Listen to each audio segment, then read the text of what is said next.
Welcome to day 2 of the Greater Garden Route Tidebreaker Classic. As you've joined the live stream, we appreciate everyone from around the world who has done so. What you're looking at is you are looking at the warm-ups for the last 2 of the finals. They were postponed from yesterday afternoon, and now we are into the warm-ups. And the weather has added another element to what these crews have to deal with. Yesterday, wind was the main issue. But today, just for good measure, Jeffreys Bay, South Africa has decided to throw some rain and a drop in temperature at these crews.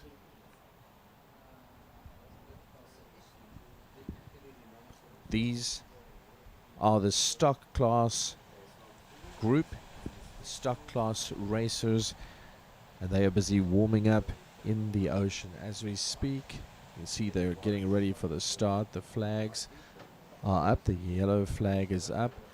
Pilot and co-pilot have to be out of the boat before they are able to start. The stock class, for those of you who weren't part of the stream yesterday and are not perhaps familiar with the format of this racing, stock class are boats that have standard production engines with limited modifications. So they're not your standard issue out of the box models, as it were. They have some modifications, but not to the level of the fastest boats we've seen in the Tidebreaker Classic this year. And that's the modifieds, where engine modifications are permitted, a wide range of them, up to UIM regulation limits. Now, as you're watching your screen, you'll notice the rain going across at an angle. You'll also notice the nature of the waves. It's almost as if the sets are coming in with a greater pace and frequency. Or maybe they're closer together. I'm not a great specialist on the wave patterns here in Jeffreys Bay. If you are, drop a comment for us on the stream.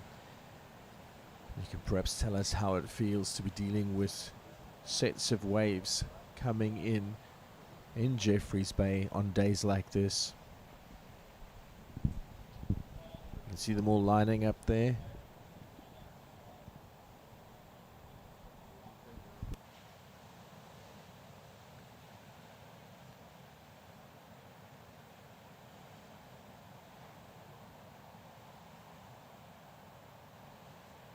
Teams are lining up as we speak. You can see the last of them coming in there. Stock class contestants, competitors, finalists effectively. They're jumping in. Is that the start? No, it's just the boat closest to us. Apologies for that. Bit of heart failure there. I thought, what is happening? Does somebody know something we don't?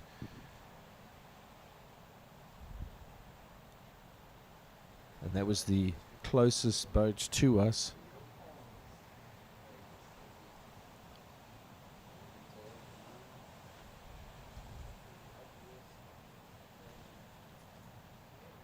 It gave me that false start. Look how the boat's been tipped up by those waves. Everything factors in to what these competitors need to deal with. Everything from temperature to wind to waves to tide. And that's before we get to the technical side, the engineering. Dylan Bamberger and Karin Engelbrecht are that boat closest to us. So it would have been Dylan that gave me the heart failure by jumping up. I thought he was just really, really attentive to the starter's flag and the others had missed it or something. Alright, look at that. Look how the boats get tipped. Now bear in mind they have to hold them down so that they don't get totally thrown out of alignment by every wave that pulls through.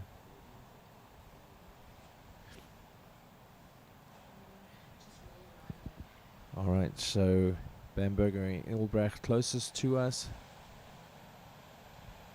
And then you see S21 there, Jan Harm Swanepoel and Dylan Lloyd.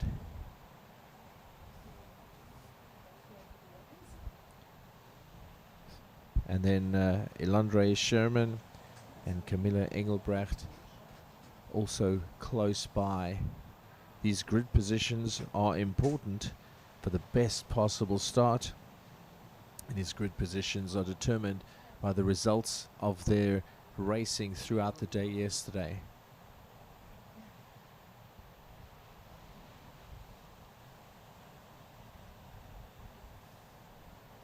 So Bamberger and Engelbrecht closest to us.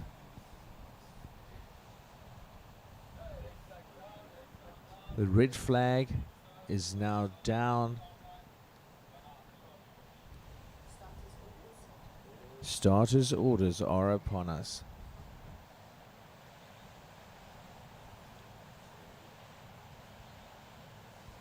You can see how the boats are staggered in their grid positions. And they're off! The flag is down. Bamberger and Engelbrecht have a great start in the red boat as they launch against these tough, wet, cold conditions today. You can see we are in the finalists category. There's hardly anything in it as these boats go pedal to the metal, so to speak. If you've just joined the live stream, this is the final of the stock class in the Greater Garden Route Tidebreaker Classic for 2026. Dylan Bamberger and Karin Engelbrecht took an early lead in S11, their red boat. Let's see if they maintain that lead around the end. Hard port turn as they head on the home stretch. Hand going up there. Wonder if that was just communication or something to the teams watching from the beach. Second place looks like Jan Harm Swanepoel and Dylan Lloyd in the Legend Logistics S21. Can they close that gap? We've seen it all throughout yesterday. We saw examples of one of two situations. The leaders enforce their lead. They just expand and expand. And then we've seen others where the second or even third placed boats will just capitalize on a combination of a good line, a great turn, a lapse in concentration from the leaders or otherwise. That gap is not huge if you see between the first and second boats. Opening up on third place, taking that easy left port turn, and look right in front of that red boat. Bamberger and Engelbrecht, they have opened up a lead. There we go. There it goes, opening up.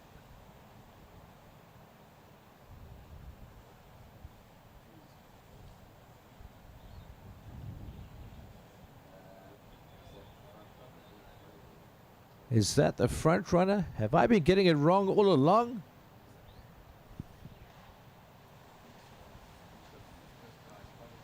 It actually looks like we were focusing on second and third. Apologies to the viewers on the live stream. That is a massive lead.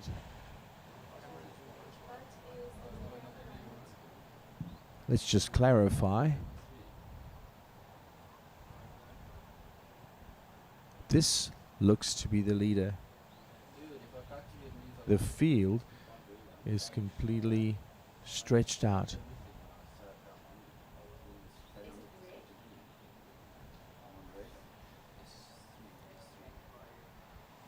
It actually looks like S3, Nicky Dubois and Ruan Lowe. S3. Apologies. They opened up such a massive lead. They kind of lost visibility compared to the rest of the field. There you go.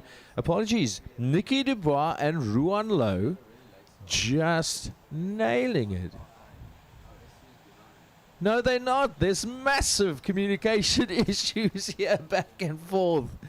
Oh, it looks like they're hugely far behind. So it was, in fact, the other team who were in the lead who now look like they're in second place in the other red boat.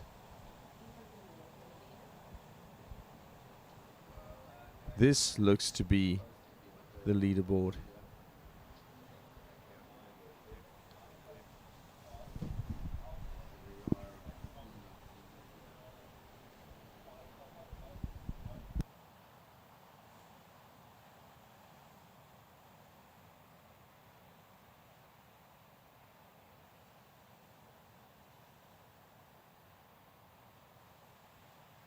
It's been clarified. It is, in fact, Dylan Bamberger and Corinne Engelbrecht in S11, also a red boat, who are in the lead.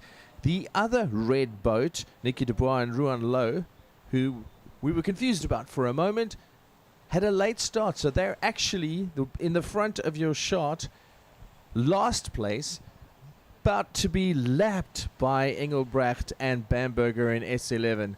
And there it goes, catching good air over that wave. Bamberger and Engelbrecht. Two red boats, very, very similar in how they look. And the leaders, Bamberger and Engelbrecht, just lapping what looked like the leader because we're so far behind. Everyone was close. Nicky Dubois and Ruan Lowe's S3, also a red boat. Visibility from here, a bit challenging with the rain, but we're getting it right. And you can see the wind resisting them.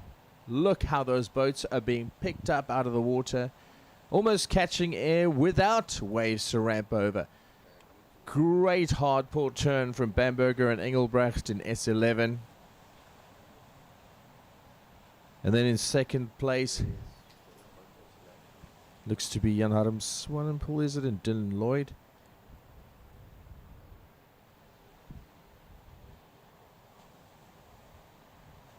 In they come into the home stretch. Bamberger and Engelbrecht still ahead.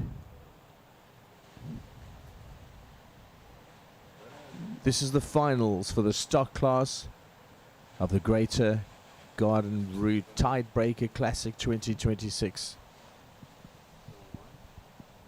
Action-packed race in terms of the confusion with the two red boats earlier, but definitely stamping their authority on this final. Bamberger and Engelbrecht still way in the lead.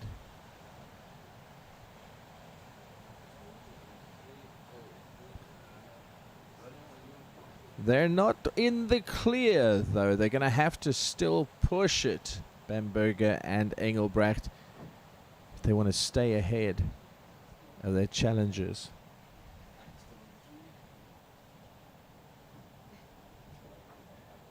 You can see how that boat's being tossed side to side. Hand up there from the co-pilot. Hard port. Looks like that hand up motion is part of how they are navigating the weight distribution as well, catching air over those waves, both of those boats, first and second place.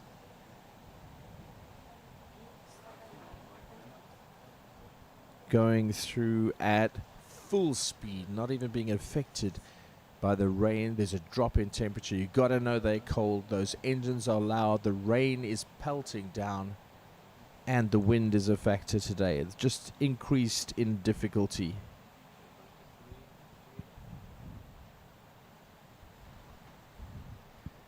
We see them coming in back towards the beach. It's going to be that hard turn onto the home straight. Almost no adjustment as opposed to yesterday. See, the co-pilots yesterday were whipping themselves over to the port side of the boat, just leaning into the left to get them around that turn. Almost no movement today. The wind is doing it for them. This is where the skill and experience of races like these, Dylan Bamberger and Karen Engelbrecht, come into play. As they go around that home buoy. And they've done it. They have done it. Congratulations. Big finish for the dominant team in the finals of the stock class of the 2026 Greater Garden Route Tidebreaker Classic.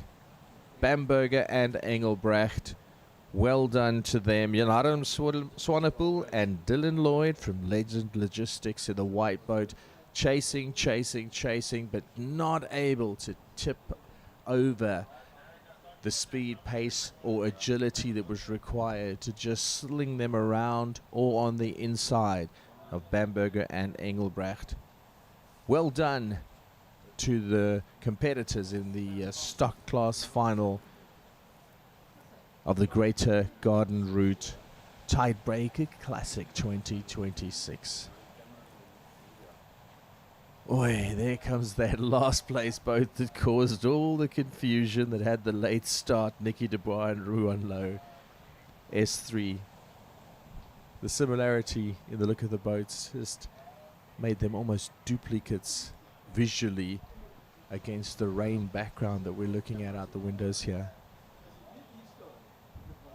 Welcome to it. If you just joined in on the live stream, we want to say a big thank you to the sponsors who've made it possible. Huizenmark, True Technologies, Easy Move, Click Magnet, and Kocha Local Municipality. Their logos are across the bottom of the screen. Support the folks who support the streaming of these great events to you.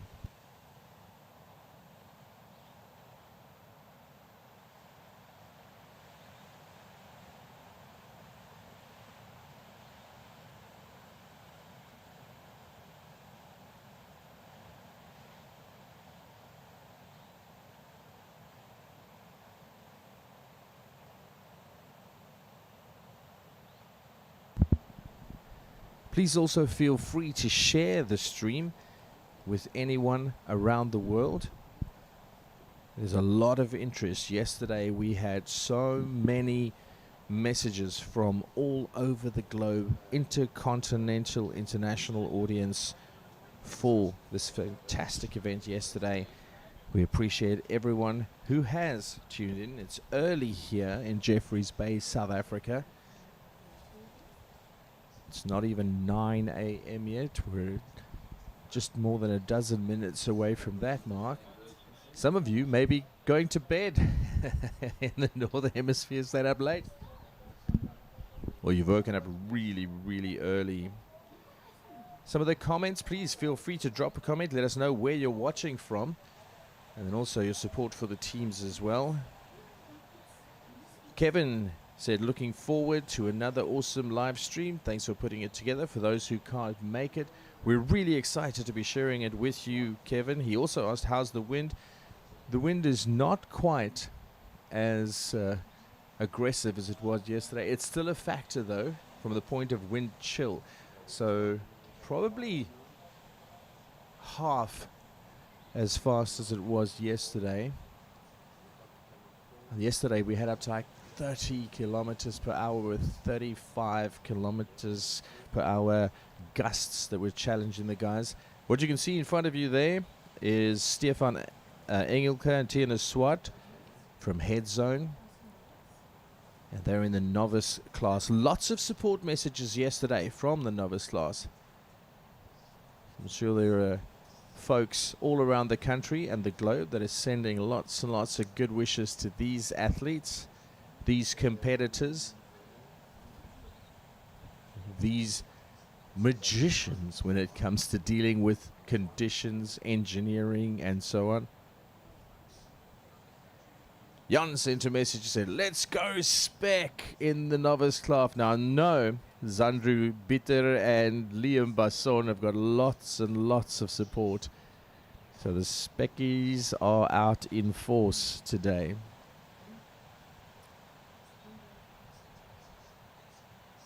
Then we've had some messages as well. One came through from Jan. Said, looking forward to good, clean racing in the stock and novice classes, and then the long haul, which adds up to 100 kilometers by the time it's done. 6 rounds. They go from Dolphin Beach right up past Super Tubes, and they turn on the other side of Kabelios, marginally on the other side. Henry sent a message, morning everyone, hope the wind is better, let's get ready to rumble. Johan said, all the best to our Namibian racer S80. That's De Wet, Norman Duplessis, and Johannes van Niekerk for the Lighthouse Group.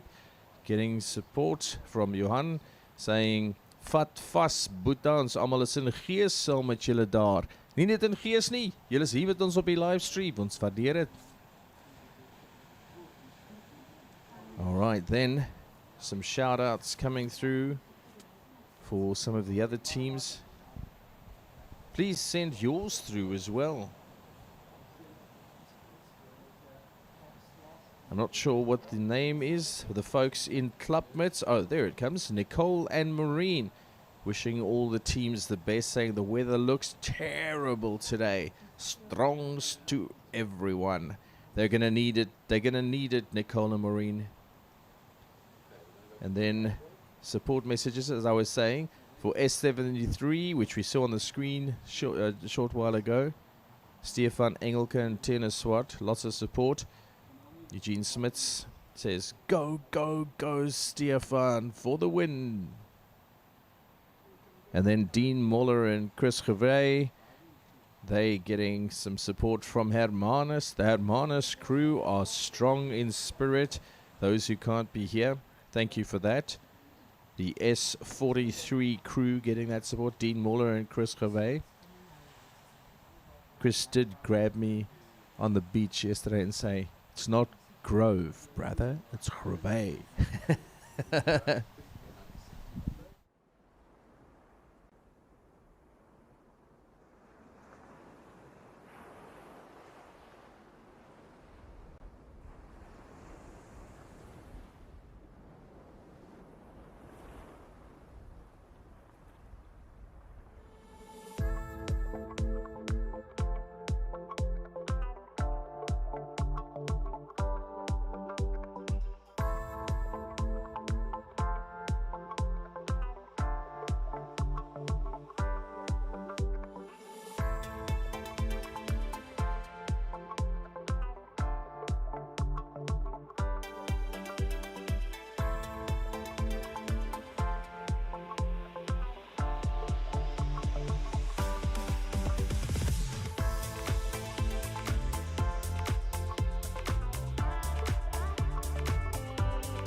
Welcome back to the finals of the novice class in the short form version of the Greater Garden Route Tidebreaker Classic 2026.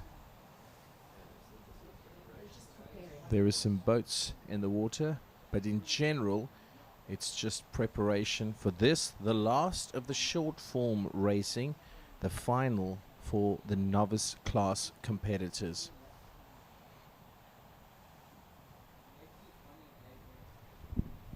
As you can see, conditions are challenging. Yesterday, Jeffreys Bay, South Africa, threw a little bit of a curveball at the competitors by adding heavy winds. Today, it's reduced the speed of the wind and thrown in some cold, a drop in temperature that at the moment is 13 degrees Celsius.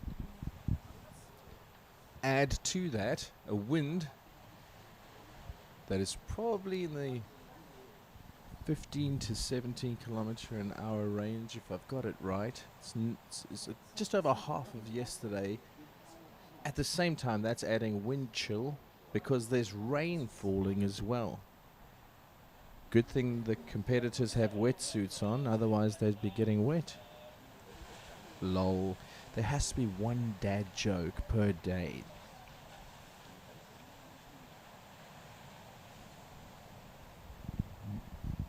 Let's see who else.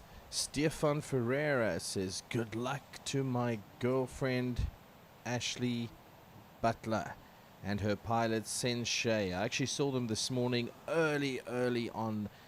They are on S777. It's really cute. It's pink and it's got hashtag bye boys written on it. So they'll be hoping to make that the byline or the end line, the conclusion of the story. If you look, you'll see the boats entering the water, and not too far from the closest grid position is Stefan's girlfriend and her co-pilot, or pilot.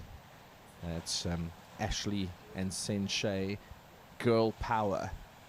Wouldn't it be an interesting result if the ladies take the win on Women's Day? So you'll see the pink boat S777 with hashtag bye boys written on the side. The novice class finalists are getting into the water, and they're starting those engines and going for the warm-ups. You'll see there the boats that are going around. No matter how many times you did this circuit yesterday, you need to do these warm-up rotations. Otherwise, you can get caught by surprise if there's a difference in the nature of the swell, the waves, the sets, the movement of the boat as a result of a different wind direction, speed. But you will notice that the pilots and co-pilots are not dipping as deeply as they did yesterday to keep the nose of the boat down on the same parts of the course. You'll see some of the time yesterday they would have been leaning in. They would have been really dipping their heads as they were going, especially towards the home stretch. Today, not as much because the wind is not having the same effect. So they're able to get just a little more speed. And also as they take that hard port, that turn on the far buoy and come back in towards the starting position. Yesterday we saw the co-pilots launching themselves across the boat to sort of give it that momentum to get around there. Today it's as if the wind is just helping them do that. They're more static within the boat. You can see them as they come around that turn. Much less of that throwing of bodies all over the boats. Some more messages coming through. Support for Stefan Engelke and Tiana Swart from Head Zone S73. Message on the comments from Nick DeToy. By the way, you can send your message in the comments as well. And then Estelle sending good vibes for S777, the ladies team. Hashtag bye boys in the pink and white boat. And then S68 also getting a message. That's Willem Spies and Jasper Verster from Stormsplay Farms. They've got a lot of support. We actually bumped into them. They were at the fuel station before dawn. They were inflating the pontoons because one of the other technical factors you don't consider is that even the colors of the boats can influence. For example, a black boat, you can see the Stormsplay Farms boat right there, and you can see the black coloring. In the sun, it expands, and that has something to do with what happens to the inflation as well. So you've got to manage all sorts of things. It's not just the engine. It's the pressure in the pontoons. It's the kind of prop you use. I suppose in the novice class that would apply because they're not going to be doing modifications. But there's a lot that goes into it. And then in case you missed it yesterday, one of the things that the pilots have to deal with, I mentioned it yesterday, is when they start the boats, they need to get in and they need to be careful with the kill switch. If they don't release it at exactly the right time, you can pull and pull and pull on that engine start, you can be pulling as much as you want, and the kill switch not being correct, you are going to be doing it for nothing and losing precious seconds. That pull cable as you start that engine has to be perfectly synchronized with the kill switch position in or out. As you can see, they're all lined up, pilot and co-pilot in the water. They have to be. And when the flag goes down, they can jump in and we can see who can launch the quickest. Weight distribution, kill switch, pulling on the engine start cable, getting over those waves. Lots and lots of factors. Speed and precision, super important here.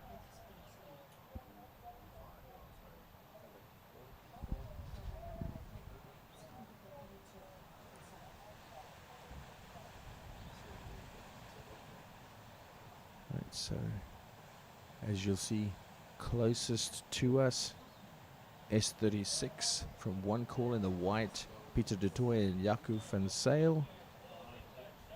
And here we go. They are standing by.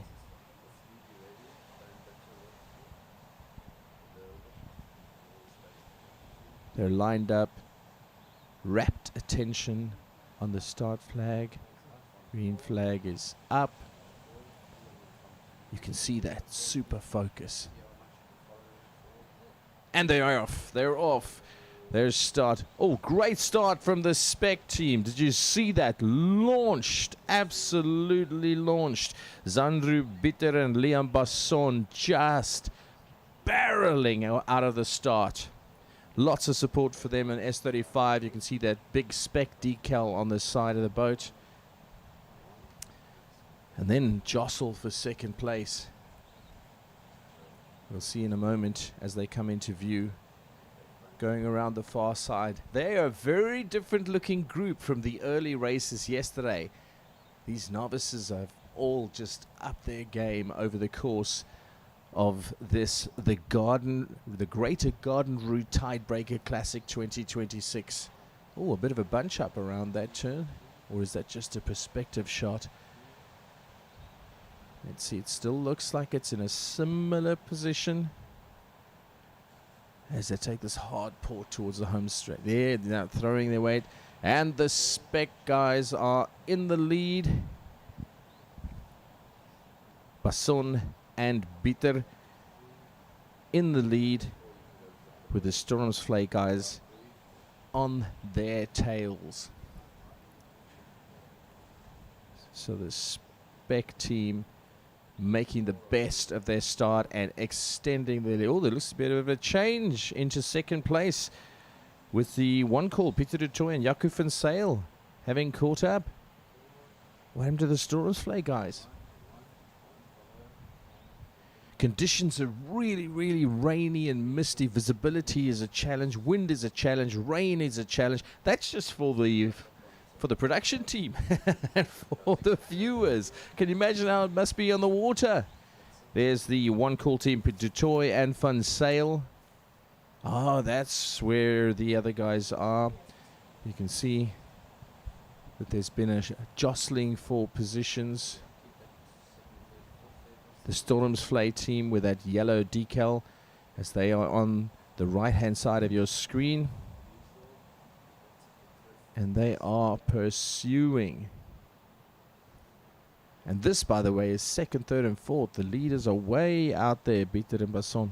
There you can see them going through the screen. Second place, the one call team, Van Sail and du Toit. The Stormsflay guys jostling as well there. Rest of the field. There's the ladies! Hashtag bye boys. That's Sensei Smith and Ashley Butler. Now we're back toward the front. This is second and third position. which is Dutoy and Van Sale in the one call. And there goes the Stormsvlei bright yellow decal. The rest of the teams coming around.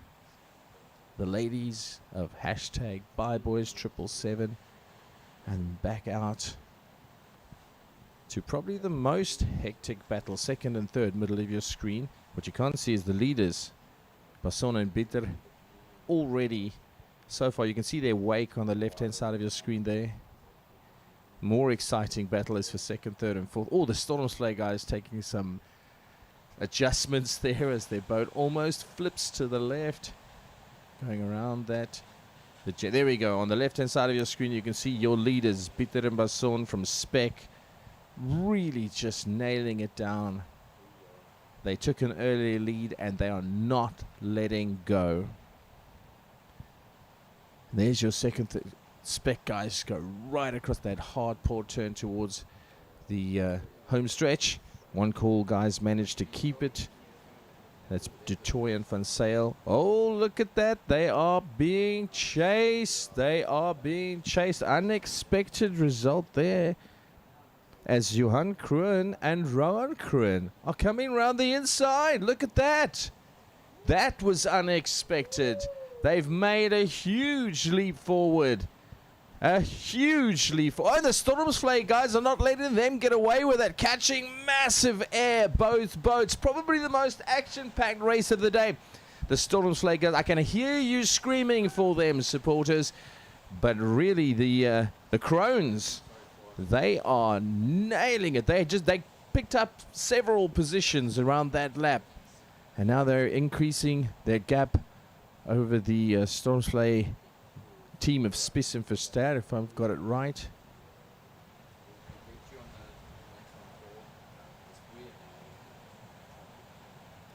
They are nailing it. Craziest thing is second and third place is the most exciting battle in this race. Oh, hard turn from the Stormsvlei team on the inside line, barreling down back towards the beach. Are they going to be able to overtake the Crones, Johan and Rowan? Let's have a look. Let's have a look. The Spec guys in the lead. You can see them coming across your screen. That was Bitter and Basson. And they're hard port. And it looks like the boat boys have managed to stay in second place. Johan and Rowan Kroon. And the Stormsvlei guys are having such a hard time of it. Spies and Verster. It's like their boat's been thrown around. I don't know if that's something to do with how they're positioning themselves or just the line they're picking between those swells. The boat boys in that red boat, they look like they're ahead. They are ahead of the third place boat from Stormsvlei, but they are not getting closer. There go the ladies on Women's Day. Around that home buoy, as it were. You saw the leaders chasing across your screen there. They're so far ahead of these guys, which is the second and third place boats. The Spec team are just cruising way ahead of the rest of the field. And the boat boys there in the red, Johan and Rowan Kroon, they're just edging out Spies and Verster in the Stormsvlei Farms boat. They take that gentle port down towards the beach.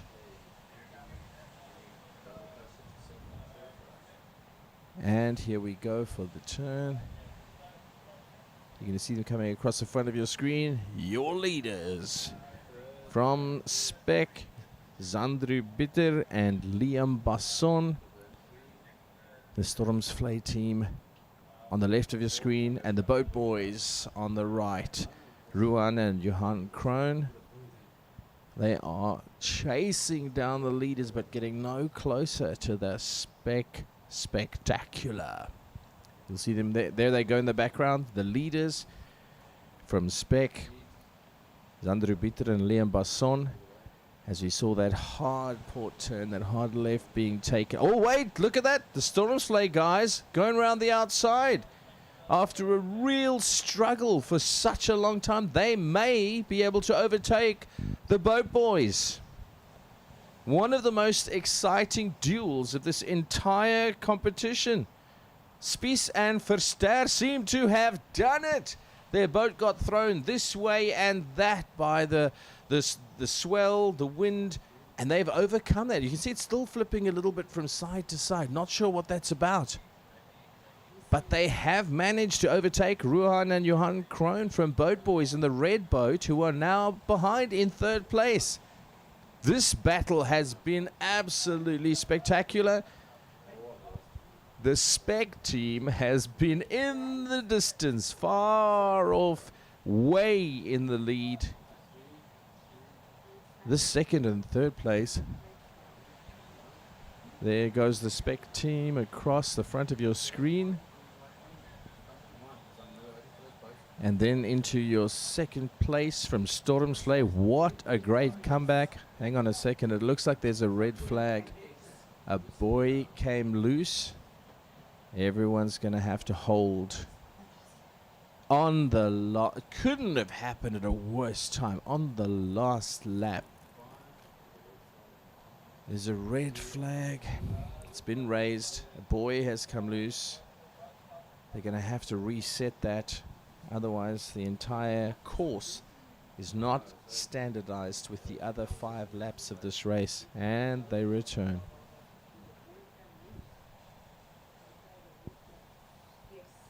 This is the communication we've received. Buoy came loose.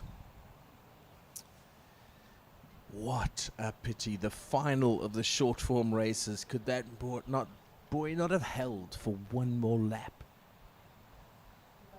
Murphy's Law.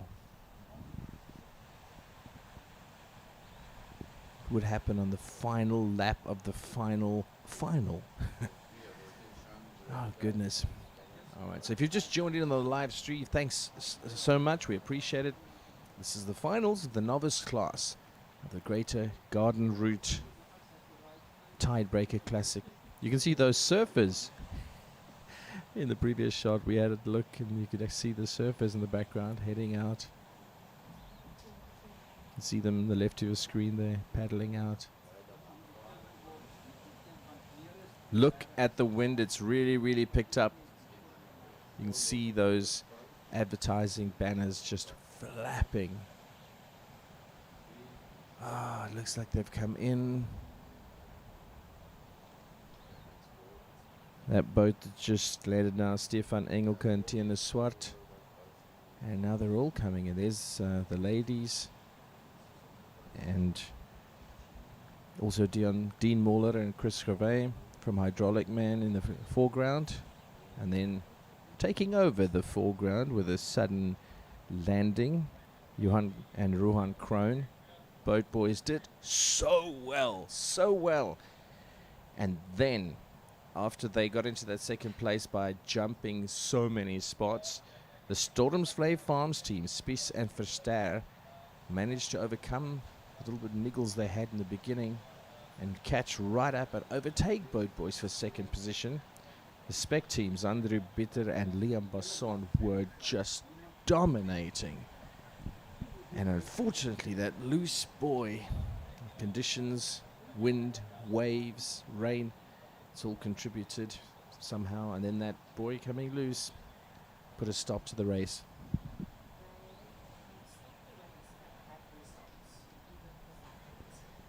All right, we've just been informed.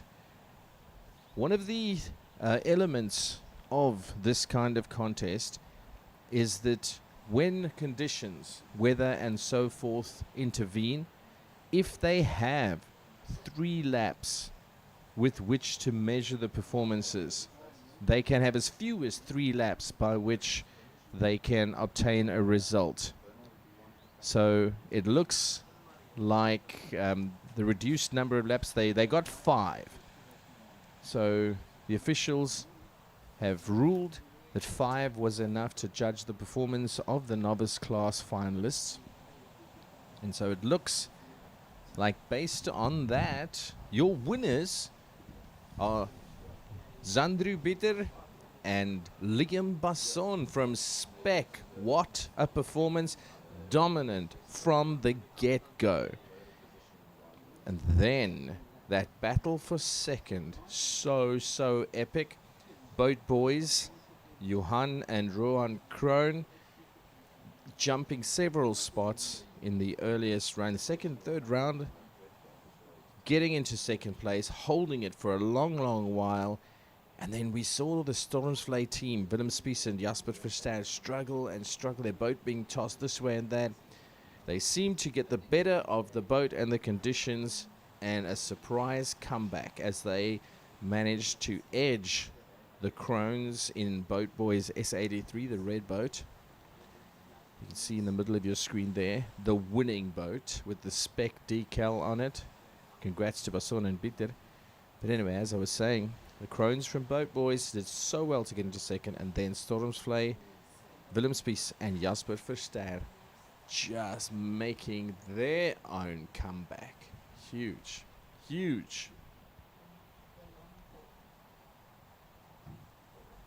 Seeing a couple of boats being launched. Now, one of the things that is counterintuitive in this form of racing is that they, at events like this, what they'll often do is have the novice class last. Because as a novice, one of your rites of passage is that you go and fetch the boys at the end of the races. As it should be. The apprentice learning from the masters. So it looks like the boys for the short form race will be adjusted, and then the long haul race will begin. Now the long haul race is a kind of nod to the Transagullis, where, okay, the Transagullis is many days. This is just 6 laps that add up to almost 100 kilometers. So what they'll do is they will launch, turn left as we're looking at the ocean, head up past Caballos and back. But we'll be back and talk about that some more. There'll be a short break, and then we'll get into the long form. Please drop your comments and share the live stream. Thank you for being with us here on the Greater Garden Route Tidebreaker Classic 2026 live stream.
Welcome to the stream. If you've just joined in, it's the Greater Garden Route Tidebreaker Classic 2026. We are preparing for the long haul race, and the long haul race is a nod to the Transagallis, which is the ultimate long haul form of this racing.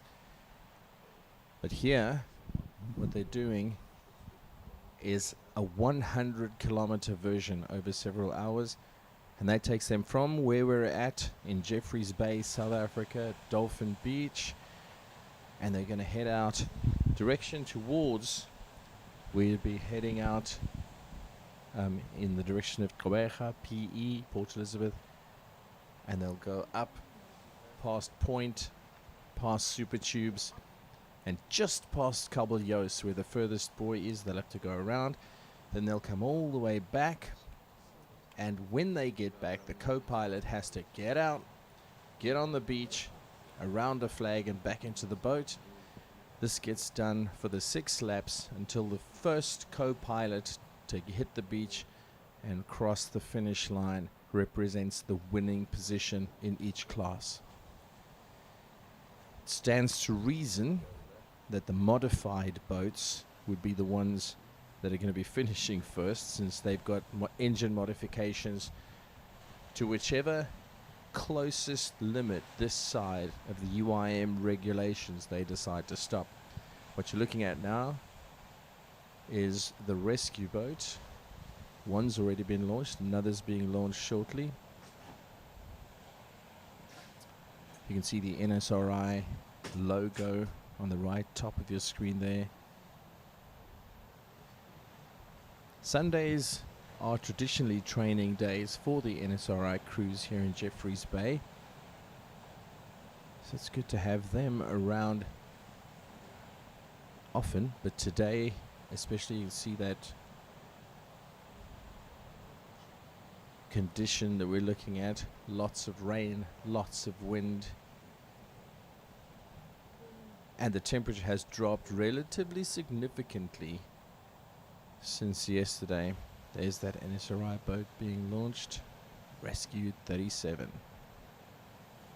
There's the medical tent in the background, big thanks to them. The Relay EMS guys.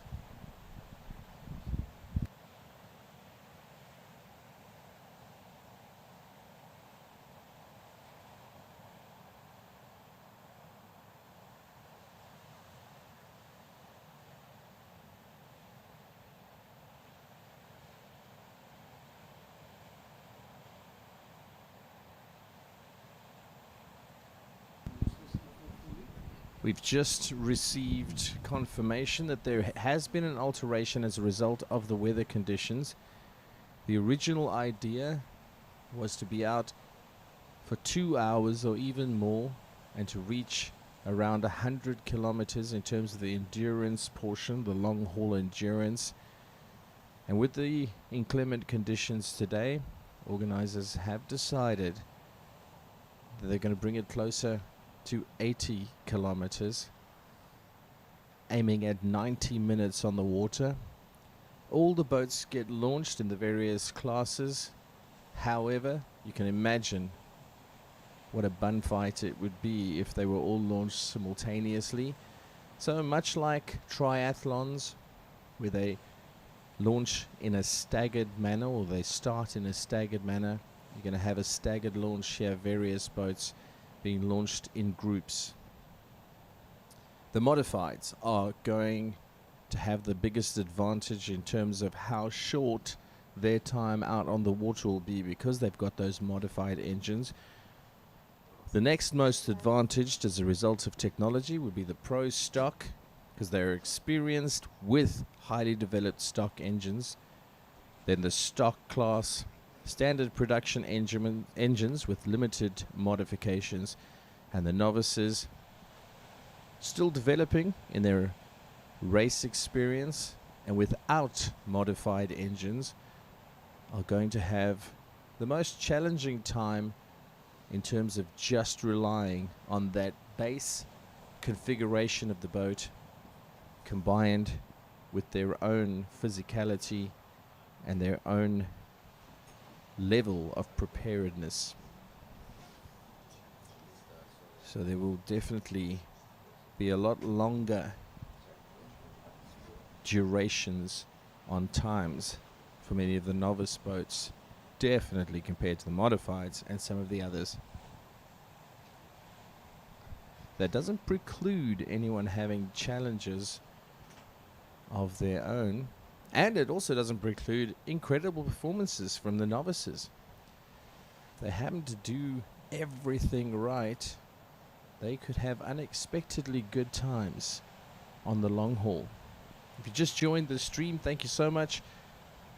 It's the Greater Garden Route Tidebreaker Classic 2026 from Jeffreys Bay, South Africa. Please drop a comment in the comment section. Let us know where you're watching from on this, I was going to say fine Sunday, but it's not fine. It's inclement weather here in Jeffreys Bay.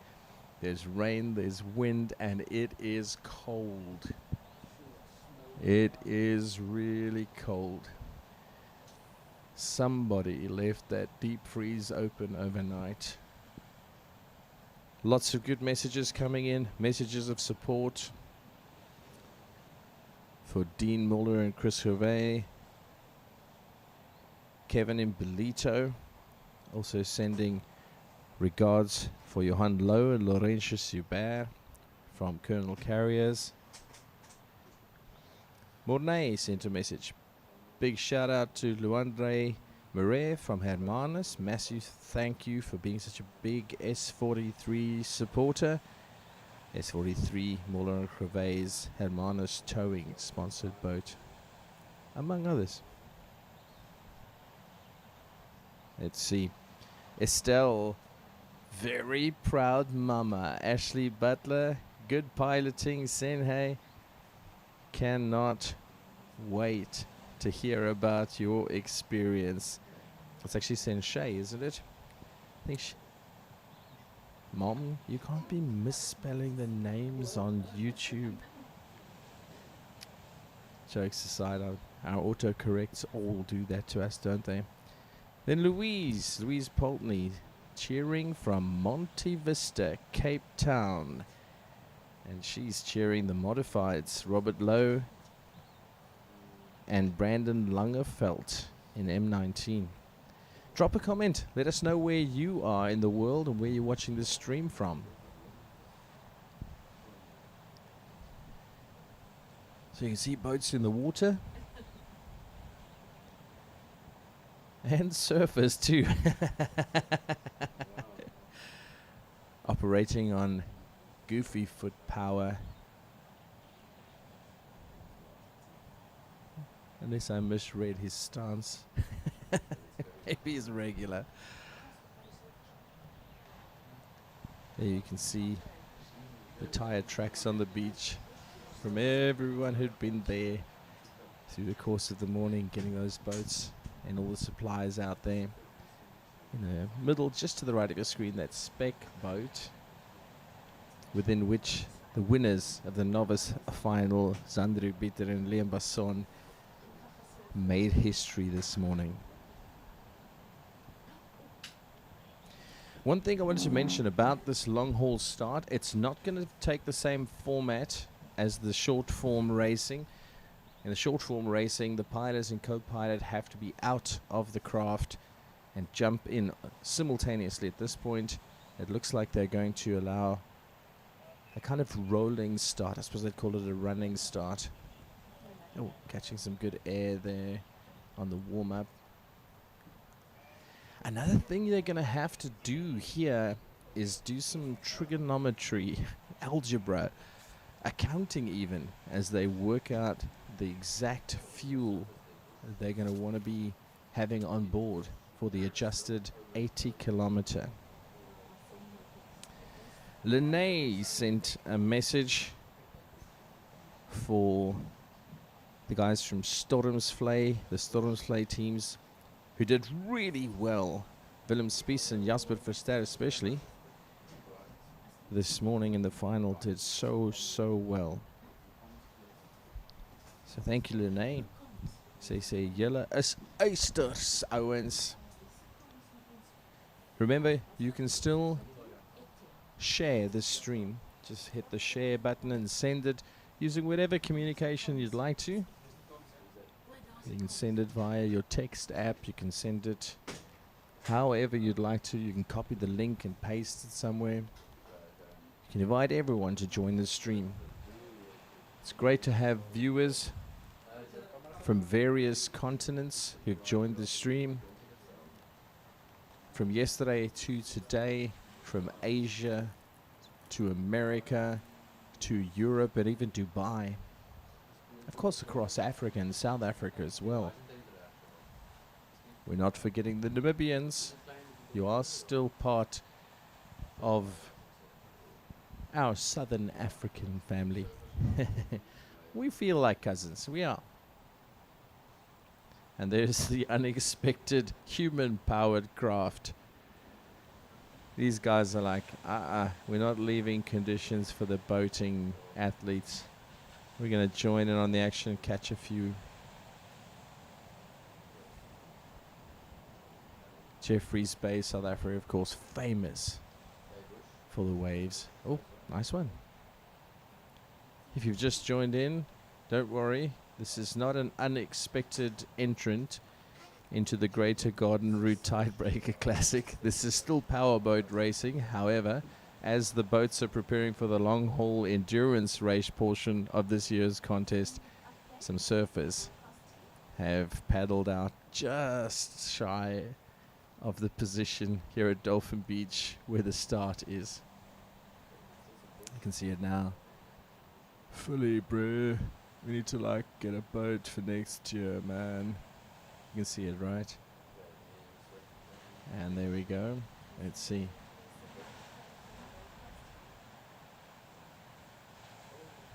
Well, looks like they're relatively new additions to the surfing landscape in Jeffreys Bay, but everyone starts somewhere. I started at a point in 6-foot waves. It nearly killed me. Just took 2 or 3 decades break in between. I'll get out in the waves again soon. You're looking at the scene of much preparation, strategy, calculation in terms of fuel, which props to use for the modified boats, perhaps how they're going to approach the repetition in the laps. The long haul endurance race. In case you weren't with us here on the live stream a little bit earlier, we've received communication from the race organizers that there have been adjustments as a result of the really challenging weather.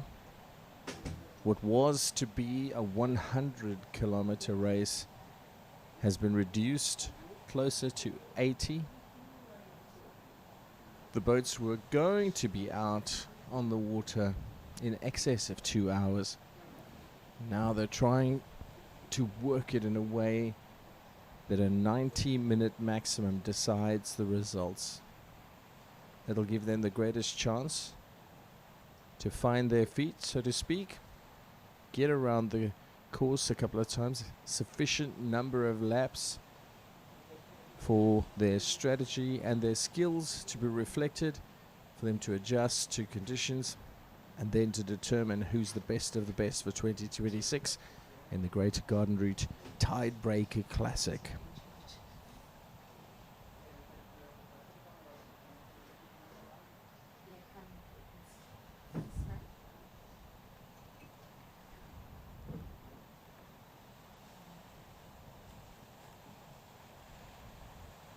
The NSRI rescue boats are out in the bay. There they are.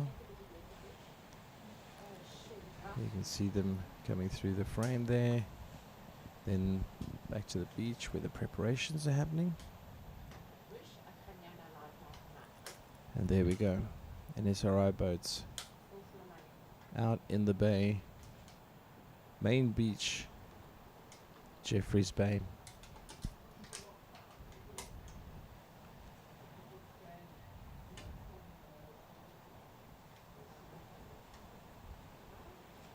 can see if you have a look at the horizon in the top of that shot, how blurry it is. It just shows how much rain is coming down here in Jeffreys Bay on this wet, windy, and rather chilly Sunday. You can notice in the quality of the light. If you watched the stream yesterday, you'd have seen how bright and easily visible everything was. Right now you can see that darkening of the conditions as a result of this all-encompassing cloud cover, low, rainy conditions.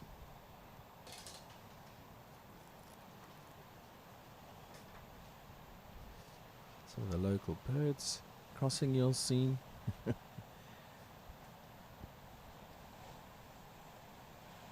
You'll notice though that with the reduced wind there is a lot more action on the beach in terms of folks setting up their gazebos. Yesterday it was so windy you just didn't see those. Even the advertising banners weren't there.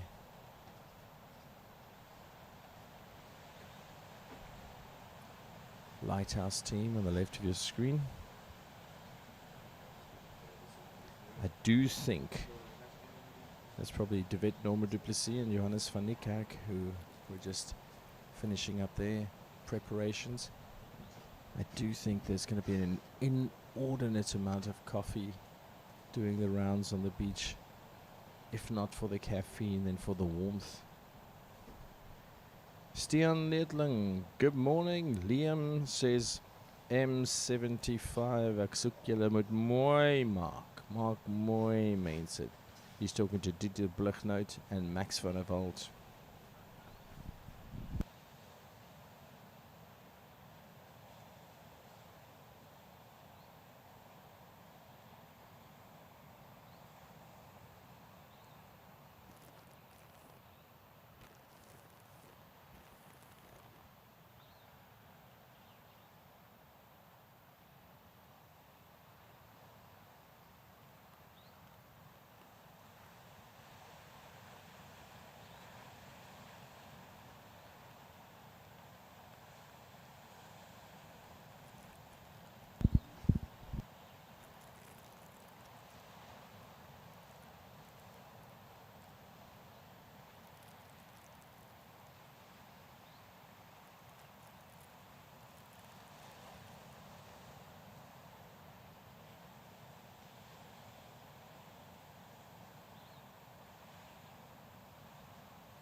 Welcome back to the live stream of this year's Greater Garden Route Tidebreaker Classic.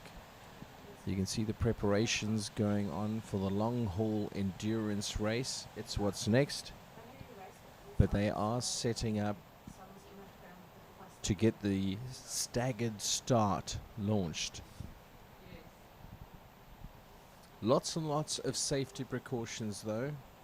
There will be communications between here at the main beach, Jeffreys Bay, South Africa, Dolphin Beach, because these boats are going to take, as we're looking out at the ocean, a left turn or port side start and then turn port side out towards super tubes, past point, all the way up to Cabo Yos. Turn around just after that. Several laps. There were supposed to be 6, which would have added up to around 100 kilometers. They've reduced that. I'm not sure if it's been reduced to 5 or perhaps 4, but the idea is now to let the boats be on the water in the region of 90 minutes rather than 2 hours or more. And those 90 minutes will dictate who the winners are. All 4 classes of boats, novice, stock, pro stock and modified, will be out in the water simultaneously, if you can use that word, bearing in mind they will be staggered start. So they'll be out at the same time, but they won't all launch or start at the same time. We've also been informed there's a difference in the start of this portion to the short form portion. The short form, they had to be out pilot and co-pilot in the water. At this stage they'll have a rolling start, so to speak, and they'll be able to get going with less of an action-packed, anxious start. More of the results are going to be decided out on the course than from the start, and I'm assuming that you can make up a lot more difference during this long form portion than you can with those short quick laps if you've had a bad start.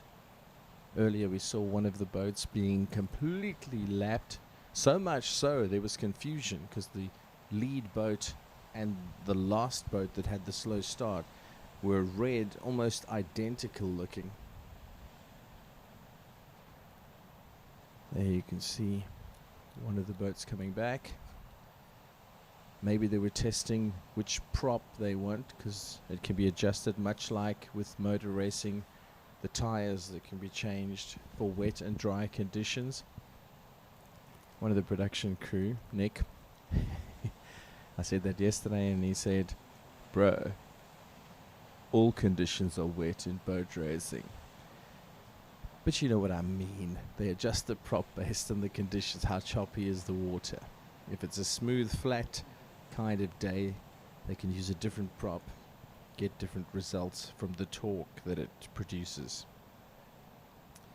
Emerald Fire sent a message, said, "Whoever set the course this morning needs some help." I don't know if it's in terms of the boys, because the final lap of the final race, the novice class race,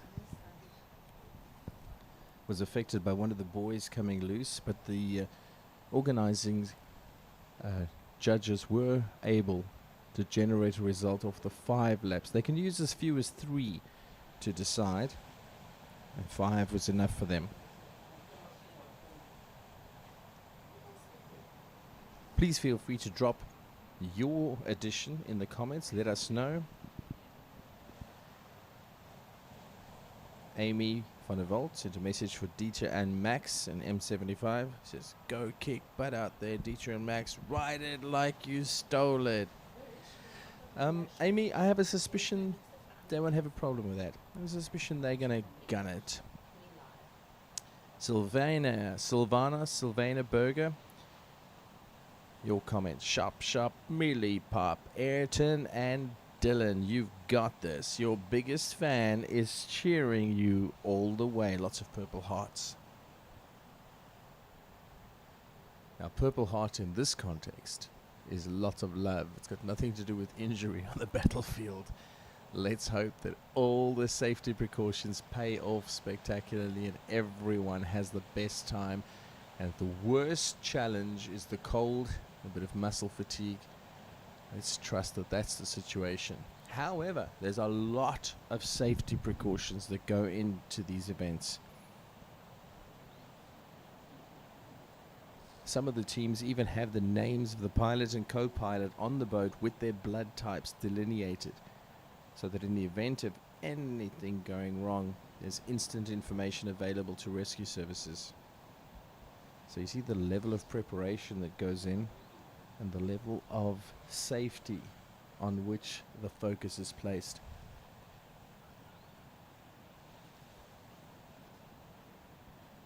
If you just joined the live stream, thank you so much for being a part of it. And a big thank you to the sponsors who made it possible. Huizenmark here in Jeffreys Bay, True Technologies, Easy Move if you need to get from one place to the next, house and everything included. Click Magnet Digital Marketing, thank you so much. And Kocha Local Municipality as well. Most appreciated. Awesome to be able to share this event with you live right around the world. It's the Greater Garden Route Tidebreaker Classic, coming to you live from Jeffreys Bay, South Africa. You can see everything that's going on right around the area. There's the NSRI tower in the background. Their safety boats are in the water. Sunday, traditionally one of their training days here in Jeffreys Bay.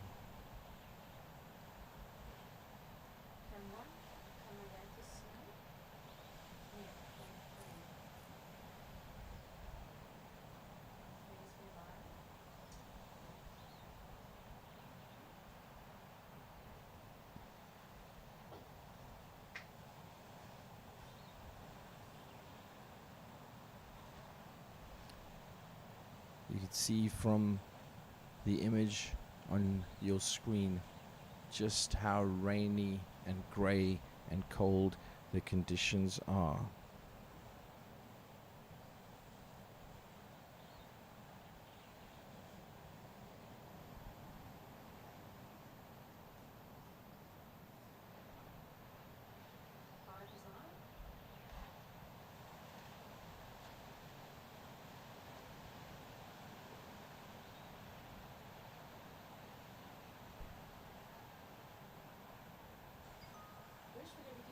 There we go, we are seeing some of the contestants, competitors and their teams busy with what looks like some subtle adjustments. Those must be the modifieds. And perhaps some of the others are trying to keep warm. That is one of the challenges. You're in your wetsuit, you're out there. Apparently when you're in the water, we had some comments yesterday from aquatic fanatics saying that the wetsuit, while it's wet, can almost be warmer than it is when you're out on the beach, and it's kind of in that in-between state when you're just shivering.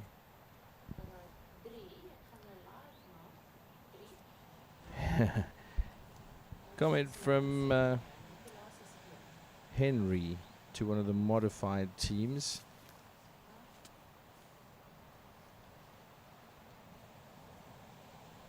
Henry talking to M75, calling them Timon and Pumbaa. Dieter and Max, that's Dieter Bluchnoot and Max van der Walt, saying, "Way to go, guys, you can do it."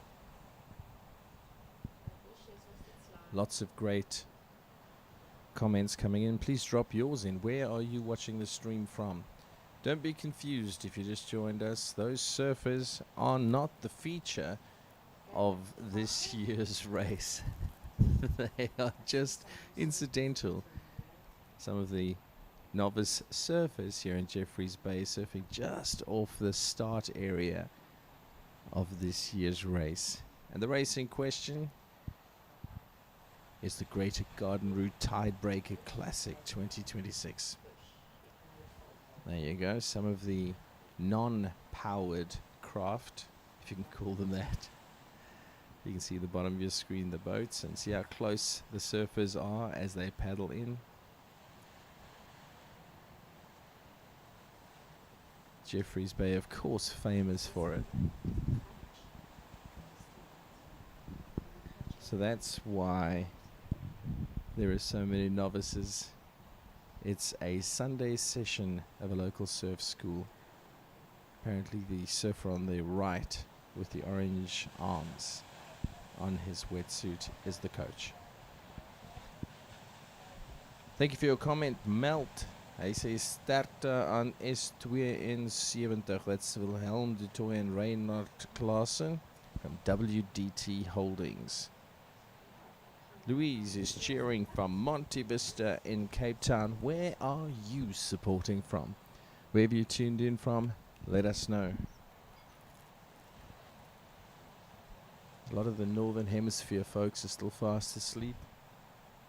I know a lot of America, is between sort of 3 and 6 p.m. right now.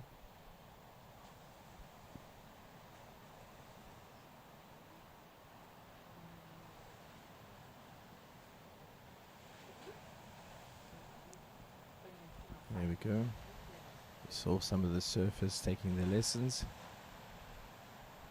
And you can see the nature of the waves, why they would have taken the gap.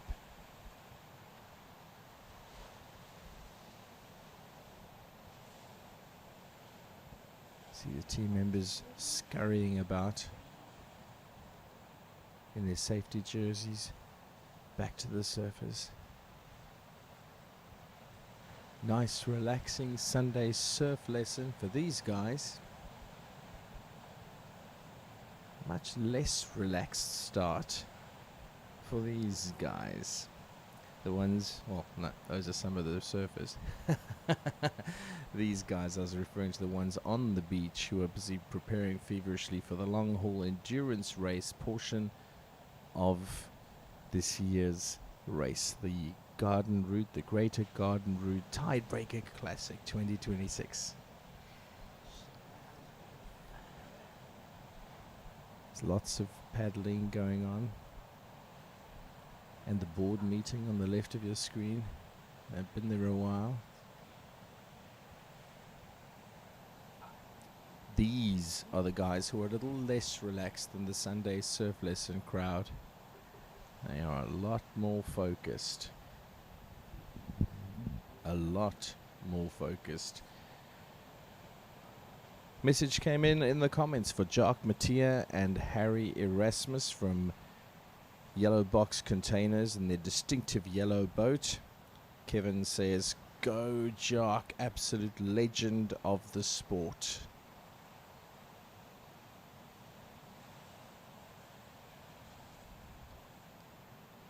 Louise says, "M19 all the way." She's talking about Robert Lowe and Brandon Lagerfeld. Sean Grayling also supporting them in the modified class.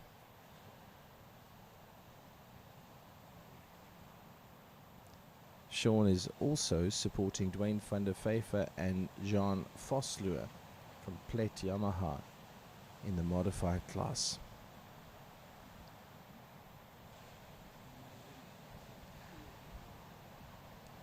We are looking ahead to the race start, this portion of the race, the long haul endurance race.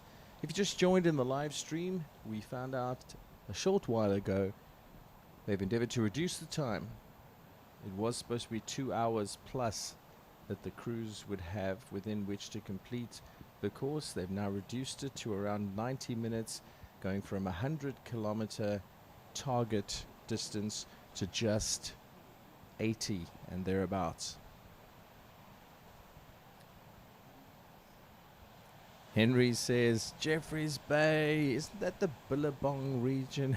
It certainly is an established stop on the Billabong world map, whether it be the board shorts or the surf contests. Caitlin Stewart coming from the East Rand. She says, go Teak and Kellen, the Benoni Easters. And by the way, they are funny fellows, Teak and Kellen. That's Teak Harrower and Callum Broski. They're from ETS Racing. You'll recognize their boat when you see the S81. Teak is the one who said yesterday, the Rand may be strong, but the East Rand is stronger. Really cool to see Benoni registering on Ocean Powerboat Racing leaderboards. Great support coming in from the East Rand there. Thank you. Message from Mr. Claassen. He says, the sun is shining here in Gansbaai. Stop bragging. I'm sure these crews would prefer, on a temperature level, to have the sun shining right now. It is chilly here in Jeffreys Bay, South Africa today. Chilly, chilly, and lots of rain pouring down. Our camera crews are under an assortment of umbrellas, towels, hoodies, caps, and mittens. Oh, that's just Nick. There we go. Some preparations going on. You can see them trotting across the beach. So although it seems to be a bit of a pedestrian pace, if you're just tuning in, everything seems to be standing still on the beach. Preparations are not. There's time limits within which crews can do the things they need to do. Some of the modifieds might be adjusting their technical setup.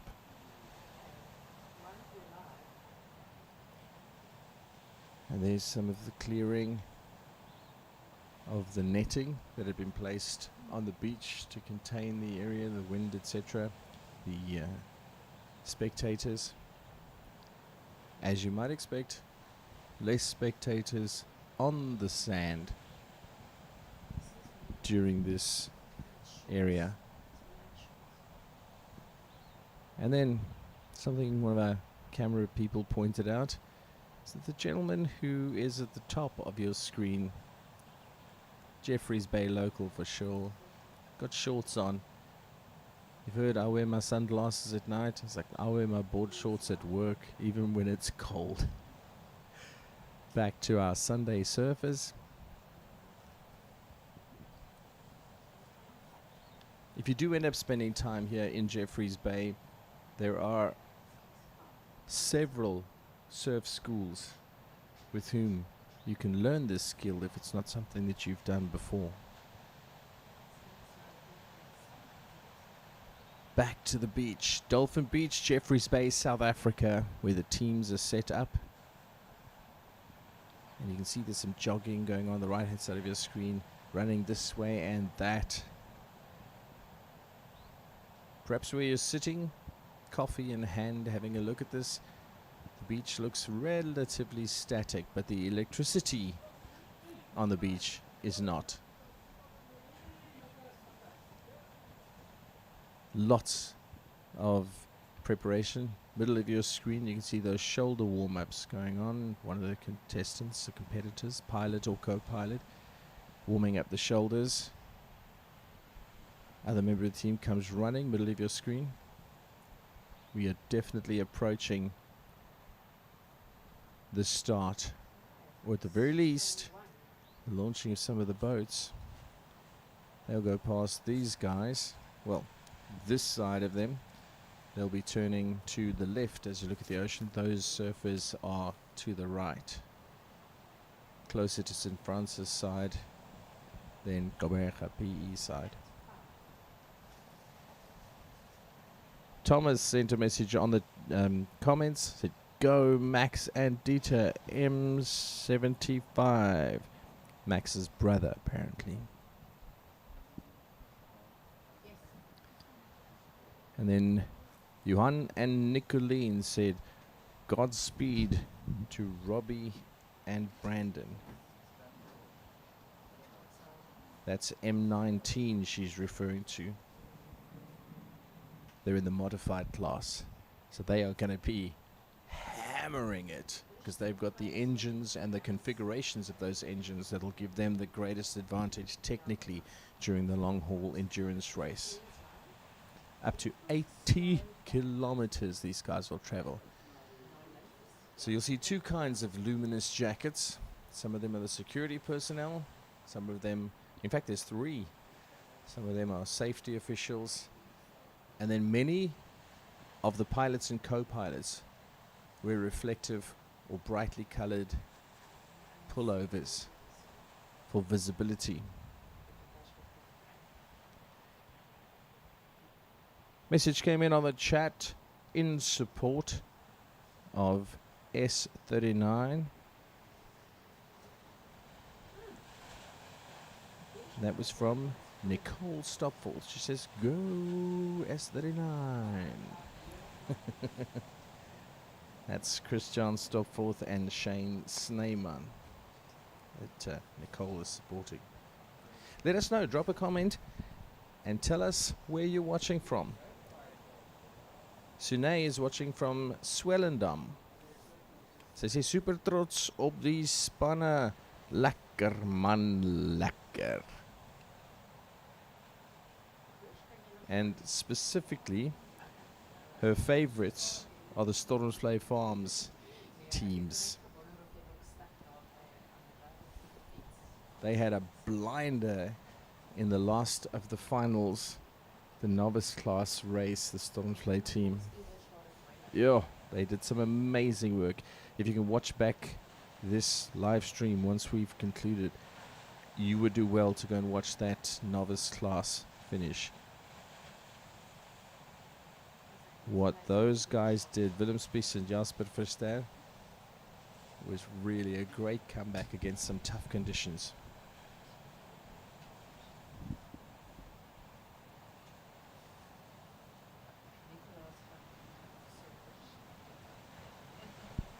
All right, we're getting ready. The teams are preparing.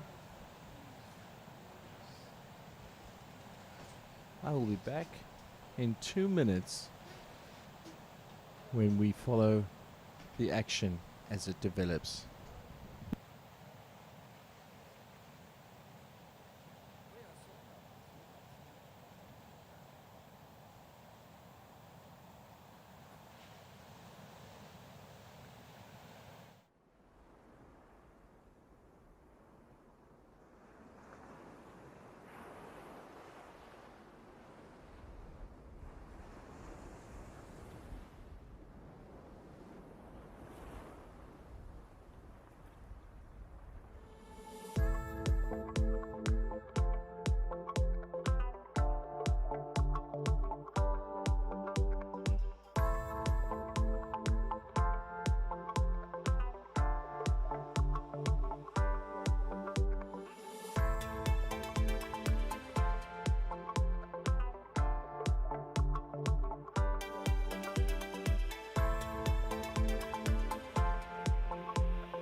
Things are heating up in terms of preparation here at the Greater Garden Route Tidebreaker Classic 2026 in preparation for the long haul endurance race portion of this year's classic.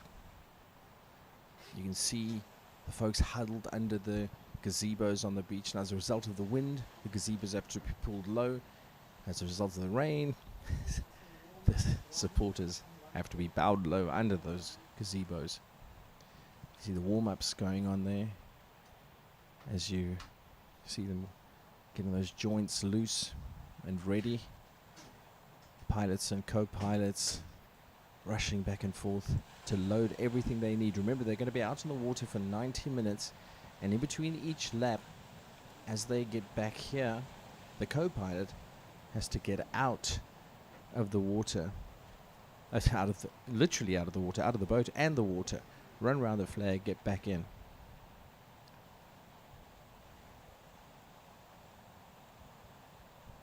You can see the nature of the preparations going on. Helmets on, that means we're not too far away. I'll be back with you momentarily as we get to the start of the race.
If you've just joined in on the live stream, you are watching the start, or the pending start, of the long haul endurance section of this year's Greater Garden Route Tidebreaker Classic.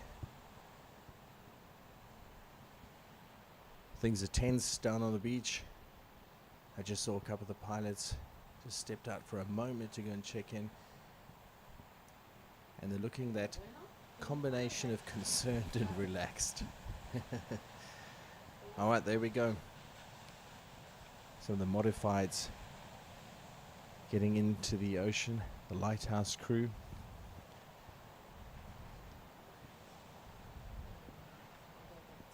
And the lighthouse crew that you were seeing there. Quentin Liebenberg and Karen Robin Till getting ready for the long haul section of this year's classic.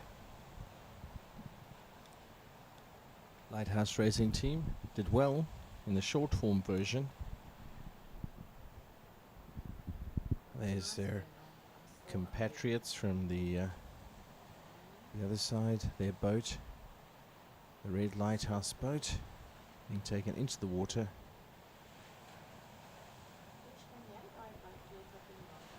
And it's that combination for the S4 team from Lighthouse. There's the spec boat that did so well in the novice division. Peter and Basson getting ready for their long haul assault as the modified lighthouse boat of Liebenberg and Till. It's Quentin Liebenberg and Karen Robin Till gets into the water.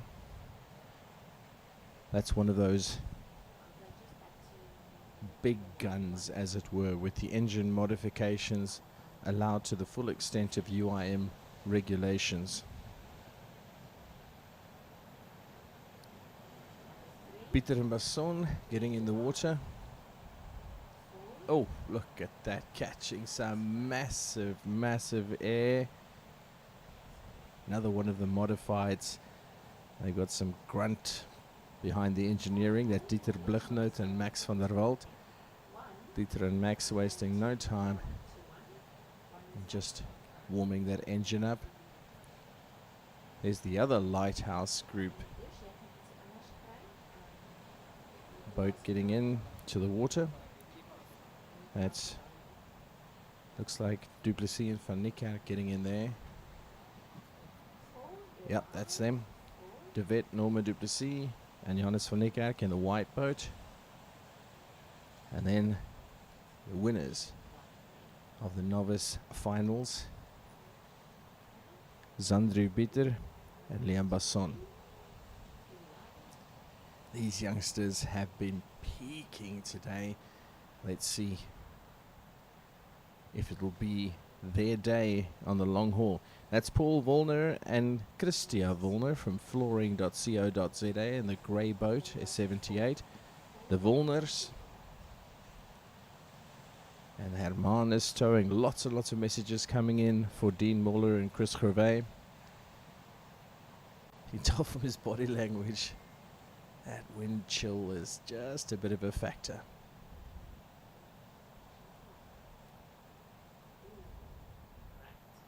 The brightly coloured helmets, quite a feature of this form of racing. As they head out into the bay, the Volners from flooring.co.za in that grey boat. The youngsters on their way out.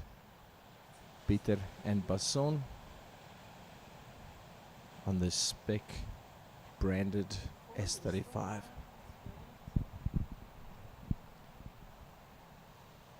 Now you'll notice there how the co-pilot uses the base and also uses the various handles that are built in along the pontoons.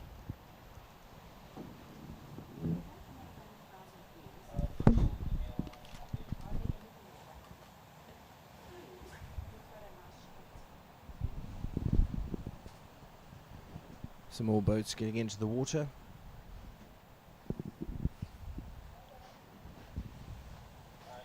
That's one of the modifieds. Ben Falloon and Nathan Else from Infanta, and Rolo Ford, M49. Everything getting strapped down. Co-pilot getting unceremoniously put into the most efficient configuration.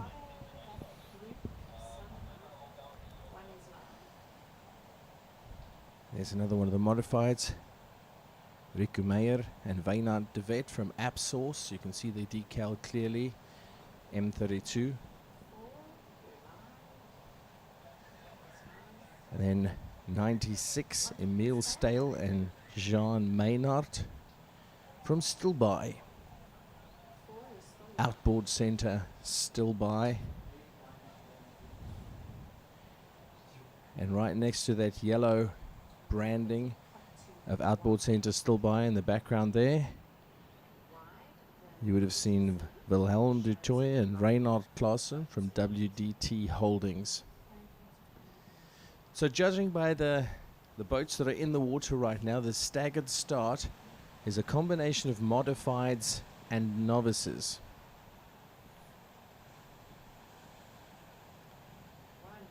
And they do get the chance to start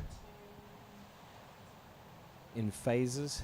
Not all of the boats launch at exactly the same time.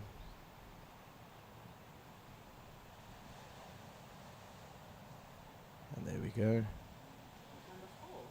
72, Wilhelm de Toy and Reinhard Klaassen. And now we're on to some of the other classes. Pro stocks.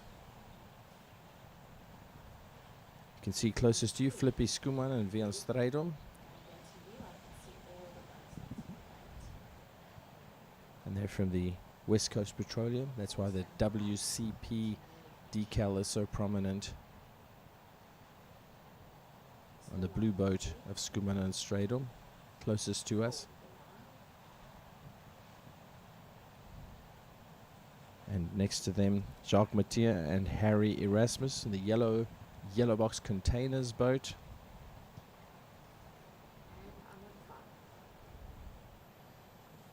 And here we go, launching out into the bay. Staggered start for the long haul endurance part. Here's one of the modifieds, the AppSource guys in M32, Meyer and de Wet. Bumpy time with the waves just around exactly when they start.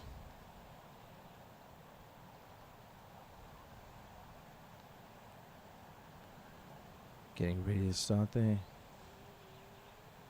Next team. Standing by, several boats in a row. And you can see the waves once again having their say in how much effort these competitors have to put in or expend in terms of energy. And you've got to manage your energy. This is as much endurance as it is fitness. Literally a stamina test. Mental, physical, and engineering simultaneously. Strategy plays a role, but not quite as much as on the short form where the launch is massive.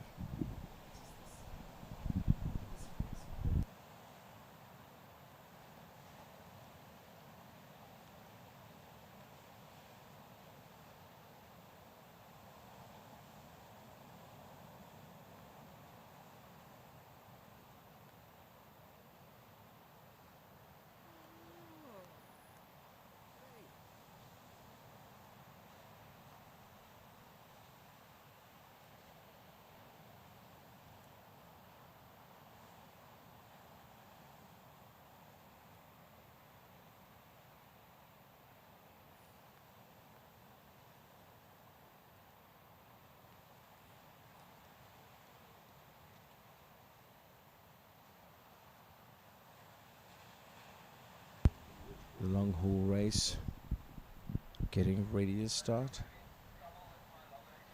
We were told earlier there was going to be a kind of rolling start. You can see some of the teams. There are plumes of smoke which indicate some engines might be on, but obviously those wouldn't be these engines because the pilot and co-pilot are out of their boats. That West Coast Petroleum boat number 2 being taken almost right back onto the beach by those waves. Flippy Skuman and Vian Stradum getting taken back to the beach with that WCP boat. And out in front we have a launch. And they're off. This is the official beginning of the Greater Garden Route Tidebreaker Classic. Oh, see the air, the hang time those boats are getting. These are the modified, so they have got grunt behind those engines, maximum torque, and they are not playing. Some of the local wildlife getting surprised by the speed with which the boat reached them. And off they go. You're seeing the boats off into the bay as well as the start. So as your screen is split, on the left, the first group of starters, and on the right was the second, back to the start point where the next lot are getting ready. It's a staggered start. And off they go. The modifieds are off. Have a look at those rooster tails on those. Bam, bam.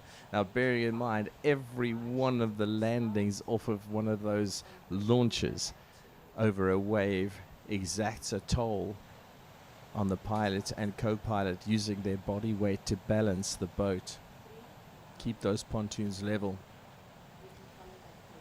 Look at the speed and pace. There's certainly a massive step up in what they're able to do when they get those long straight lines. They don't have to look in the next 50 or 60 meters for a hard turn around a buoy. When they can really open up these engines, you see the difference. There's Muller and Crevet from Hermanus Towing. There's nothing that's not bright on that boat.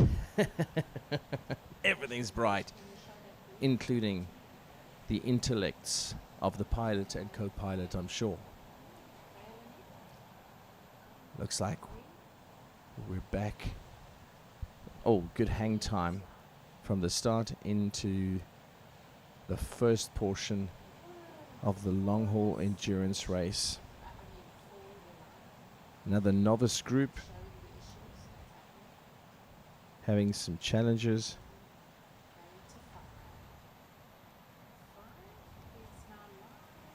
Let's have a look at who is launching this. In fact, they weren't novice, they were stock class. That was Franco Celia and Rolf Duplessis in the blue boat, S2. Have a look at the leaders. Now bear in mind there's a massive distance between us and them. This is zoom on the camera lens. It seems no, they are way out in the bay already. I mean, we're like a minute or two in and look how far they have already gone. Look at that. There's some extra zoom. Bonus to the cameraman for taking the governor off the zoom, getting us that close in. Back to the start. And there we go. Away they are, right across. By this stage, they should be approaching the Super Tubes area, or in the direction of Super Tubes. Then they'll go past that, past Point, right up to Caballos, and then they'll turn around and come back. At that point, when they have turned around, they will then have to come back to the start. The co-pilot exits the boat, runs around a flag on the beach, and then reboards before the team can continue racing. On the final lap, the first co-pilot to run around that flag is declared the winner, and the team's race time stops at that point. Have a look at the speed of these boats. You can also see the land in the background, barely visible. On a clear day, you can make out every detail. In between the camera and the background, skeins of rain coming down. So the conditions include the tide, the waves, and the rain, the wind, the cold. And on their way back already, some of the modifieds.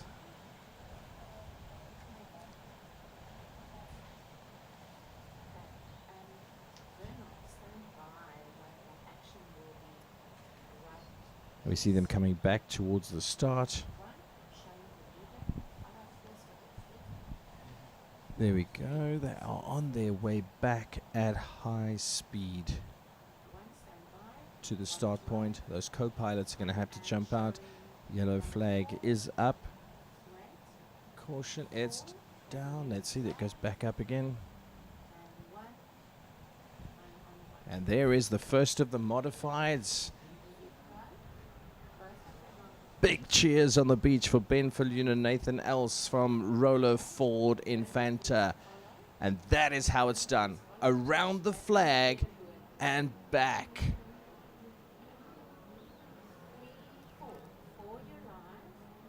There's not just one, there's two. There's the third place and the fourth, the Lighthouse Team M4 and M96 in as well.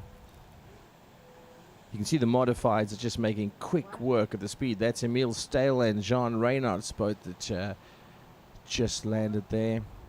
Yeah. It is a physical test. You've just finished the trip right up to Kobeljos and back, bounding over all those waves. Now you as the co-pilot have to alight, run around and board your craft again before you can start. There we go. 28, which is one of the pro stock boats. Kobus van Bouillon and Milan Sneema. Now bear in mind, they are matching the speed and pace of the modifieds. That tells you something. And it's awkward too. Remember, your joints are seizing up. You've been seated. Your knees have been bunched up against your chest as a co-pilot. You've been leaning, stretching. Now you got to get, it's kind of like a triathlon type of feeling. And there we go. Back they go.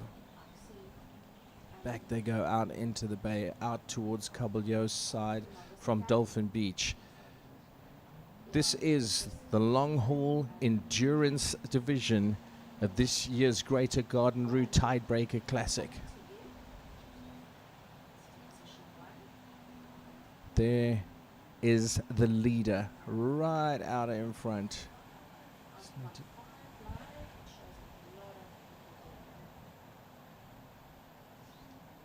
Which of course, the modifieds, if I've got it right, it was Falloon and Else that were there. Have a look around the side as they come thick and fast now. Thick and fast. It's not real if you haven't posted it to social media. Look at that. It's a revolving door of co-pilots alighting, running around and boarding again.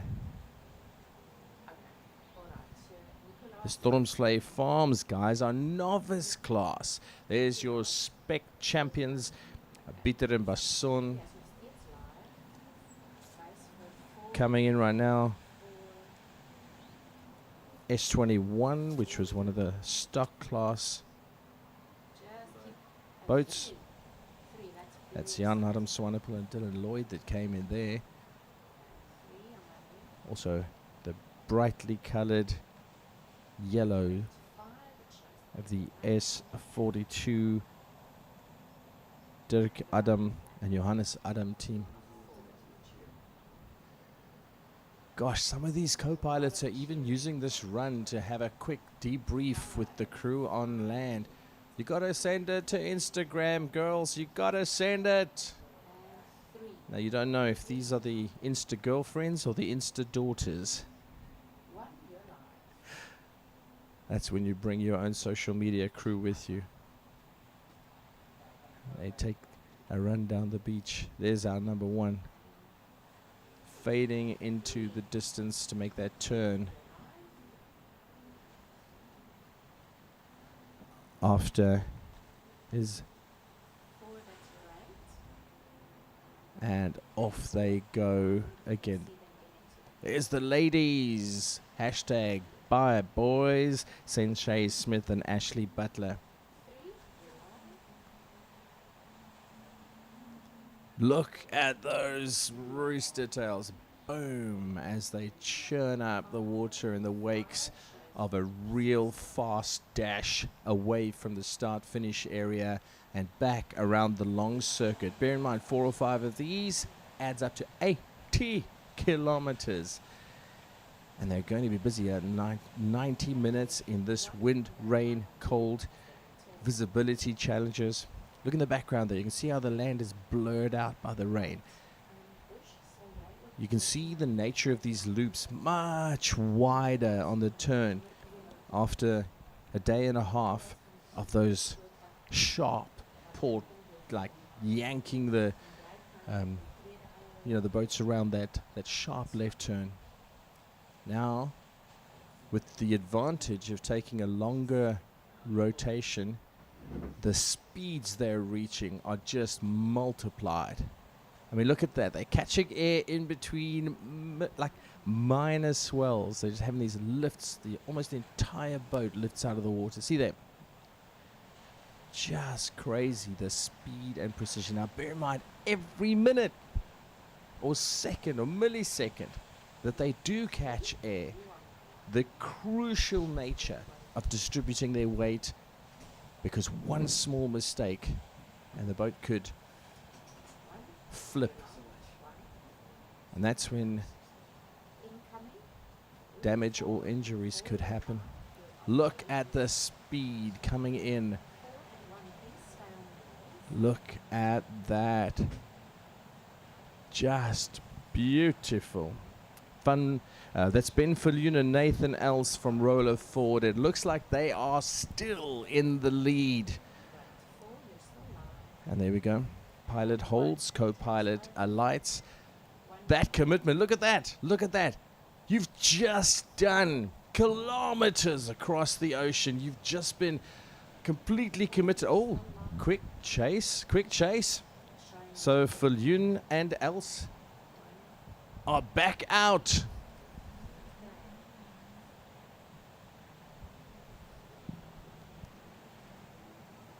Ramping over there. Look at that.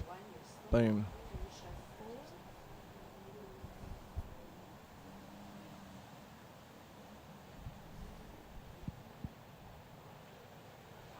And back we go.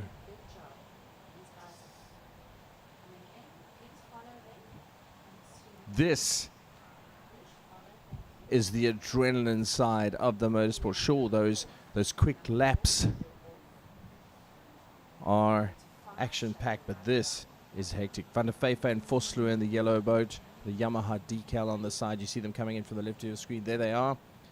M71 Plet Yamaha, Dwayne van der Vijver and John Vosloo.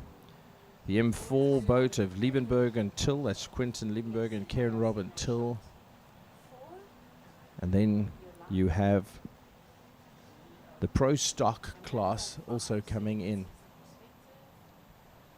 And we are seeing them bunching up towards the back there. This revolving door of co-pilots trying to get back. And then, of course, they've got to just manage. Look at that. You've got to get in between, in and out, and in and out.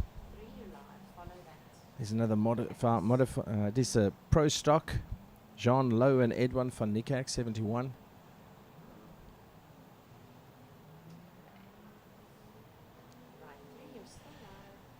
They run around that flag, the score flag. Yellow is up. Caution advised. Maybe because there's a conglomeration of boats. Yes, there definitely are. So be aware that the yellow flag's up to say be aware. Co-pilots in the water, watch your propellers.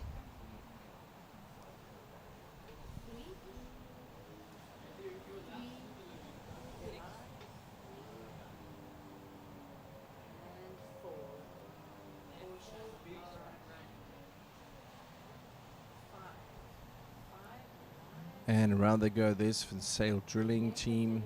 Oh, their boat seems to have hit the sand. Jean Lowe and Edwin van Niekerk, they have to get that boat back in the water. That grey boat, center of your screen, that seemed to get pushed up onto the sand. Are they out? It seems there's some kind of delay there. The other boats are in, pilot out, running around the flag, back out on the course. Let's have a look at the nature of those launches. Oh, simultaneously several boats taking off again. Set of waves coming in just at that time, so they've got a bumpy re-entry. There's Legacy S3 coming through. And the Legacy S3 is one of the stock class competitors. Nicky Dubois and Ron Lowe.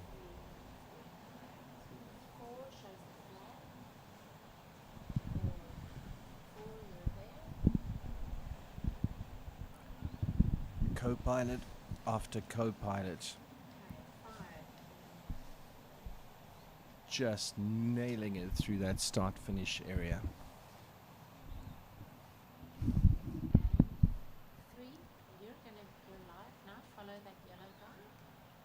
Alright, S72 that we were seeing in the green. It's one of the stock class boats.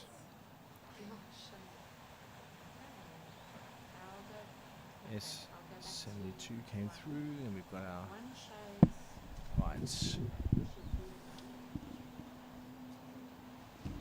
You can see the conditions, the beautiful shoreline of Jeffreys Bay, South Africa, and the power of these highly engineered craft, these powerboats, as they plow through the swells.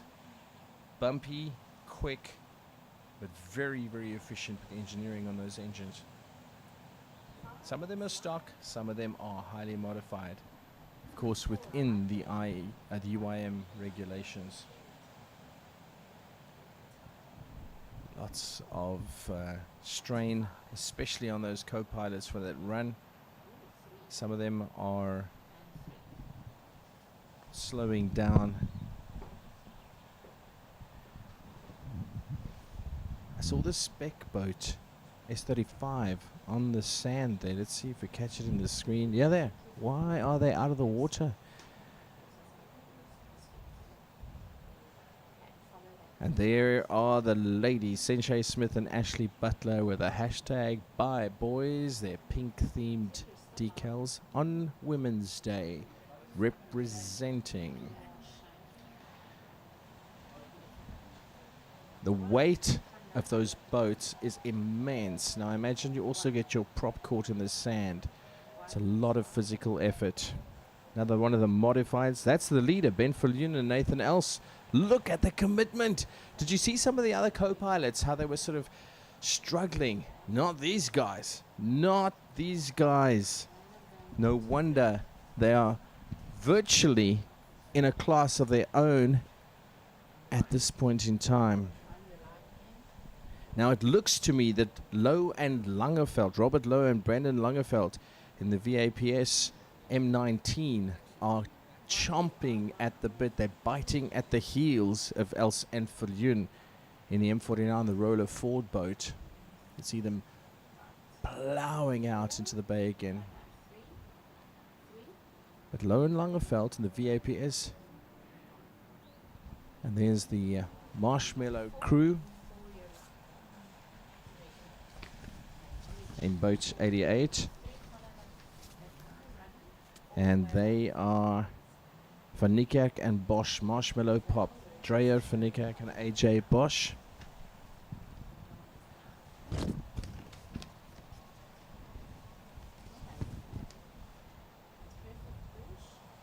And there's the 6-gun grill craft of Ayrton Martinengo and Dylan Berger from the Pro Stock class. Martinengo and Berger. The 6-gun grill team. Shap Shap Medipap. Is it just me, or are the waves throwing these guys around at the moment? Looks like several boats are out of the water. I'm not sure if that means they're out of commission at this point in time. And around the score flag, which represent the start-finish point.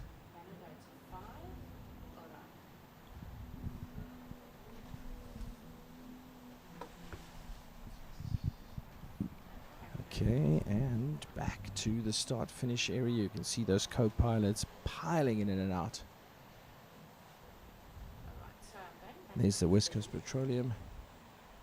And our leaders, Viljoen and Els from Roller Ford. You can see them way in the distance. It's crazy because when they get to the start-finish and they're running around, oh, good hang time there. As Viljoen and Els are out in the lead, you can't even make out the second place Low and Langeveld, but as they come in and run around the start-finish flag, you see Low and Langeveld landing just about at the same time. So it belies how quick the boats are in that modified class. And there we go, 79, Rourke McGrath and Daniel van Aswegen from New SA Prop.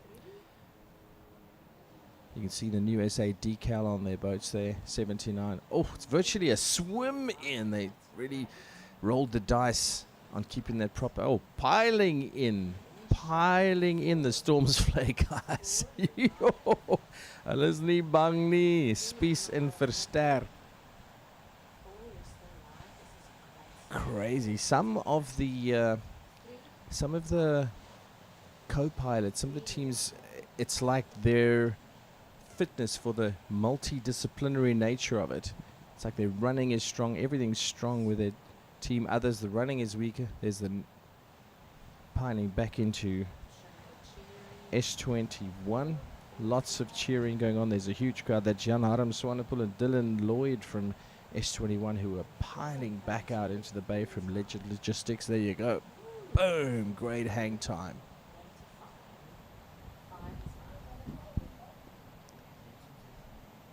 Bit of a bunch up of the boats there. They've got to be aware of safety with those props. There's S34 visible there.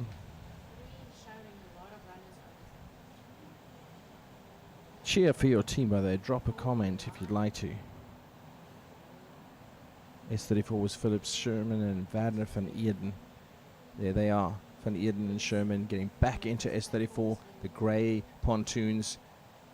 It's got to get back into the boat. Right in the middle of your screen, the grey boat. Van Eerden and Sherman. Oh, what a hang time. Ramping. Using that wave as a launch rather than a resistance. And out they go. Out they go.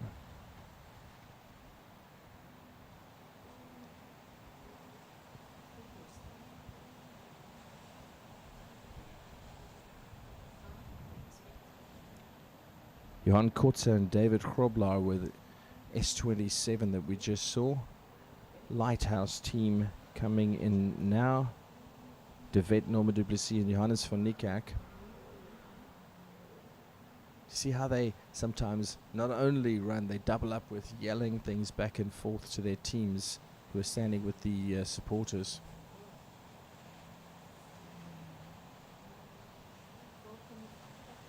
Back they go.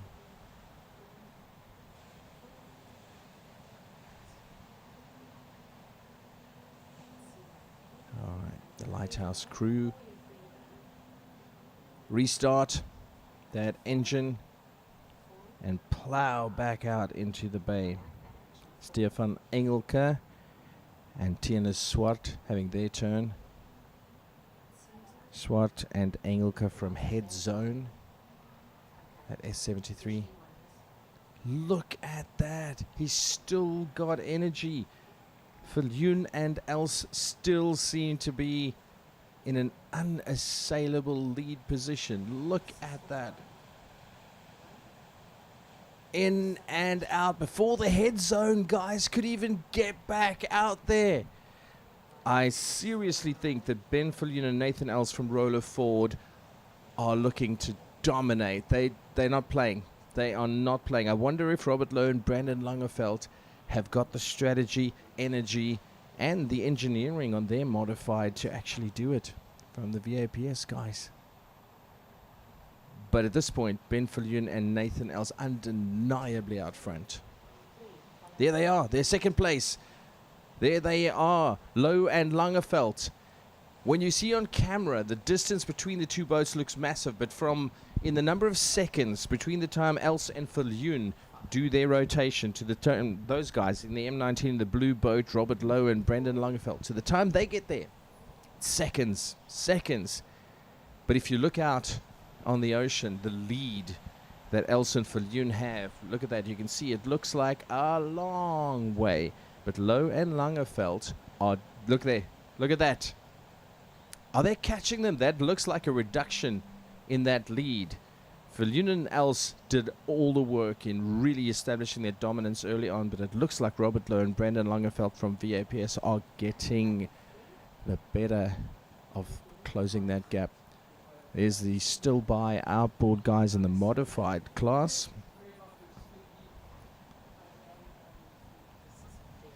And they are representing.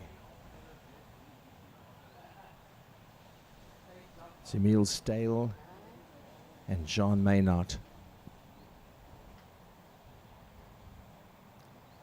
And back he goes.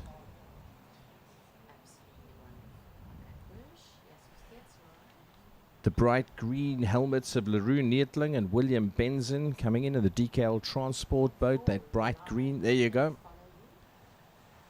Distinctive green helmets.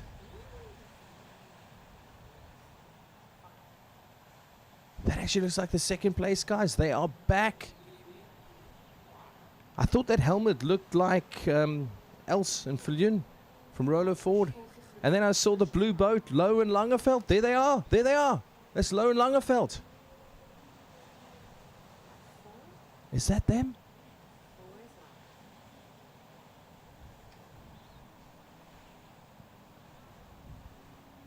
Mark Lead and Abdul Benjamin making their rotation.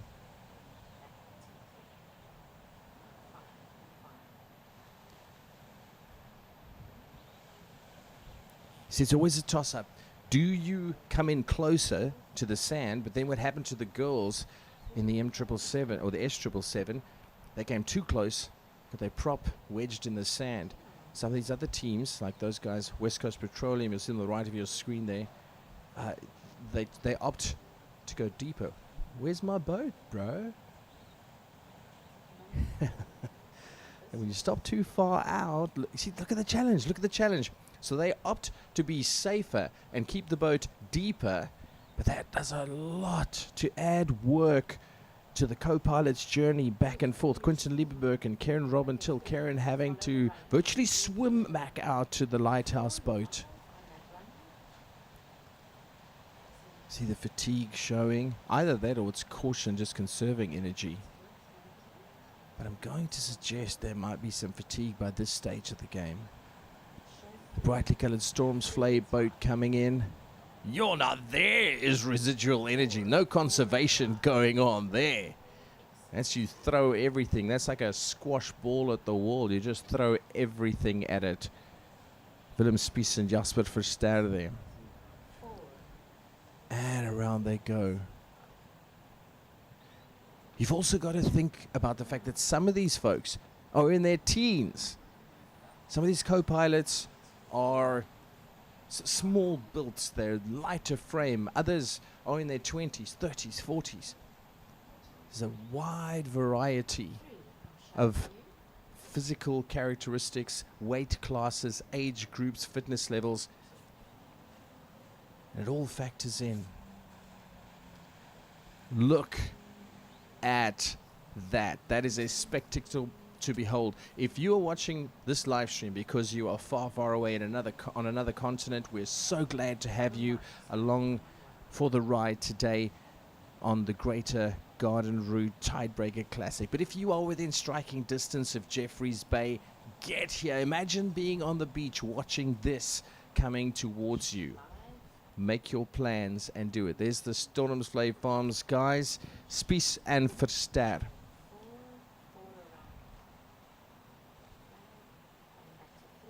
Yo, there is just a complete traffic jam at the moment. It just comes in these kind of phases, these waves. And they've got to hold out.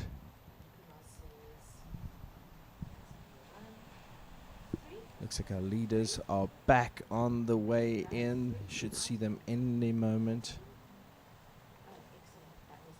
There we go.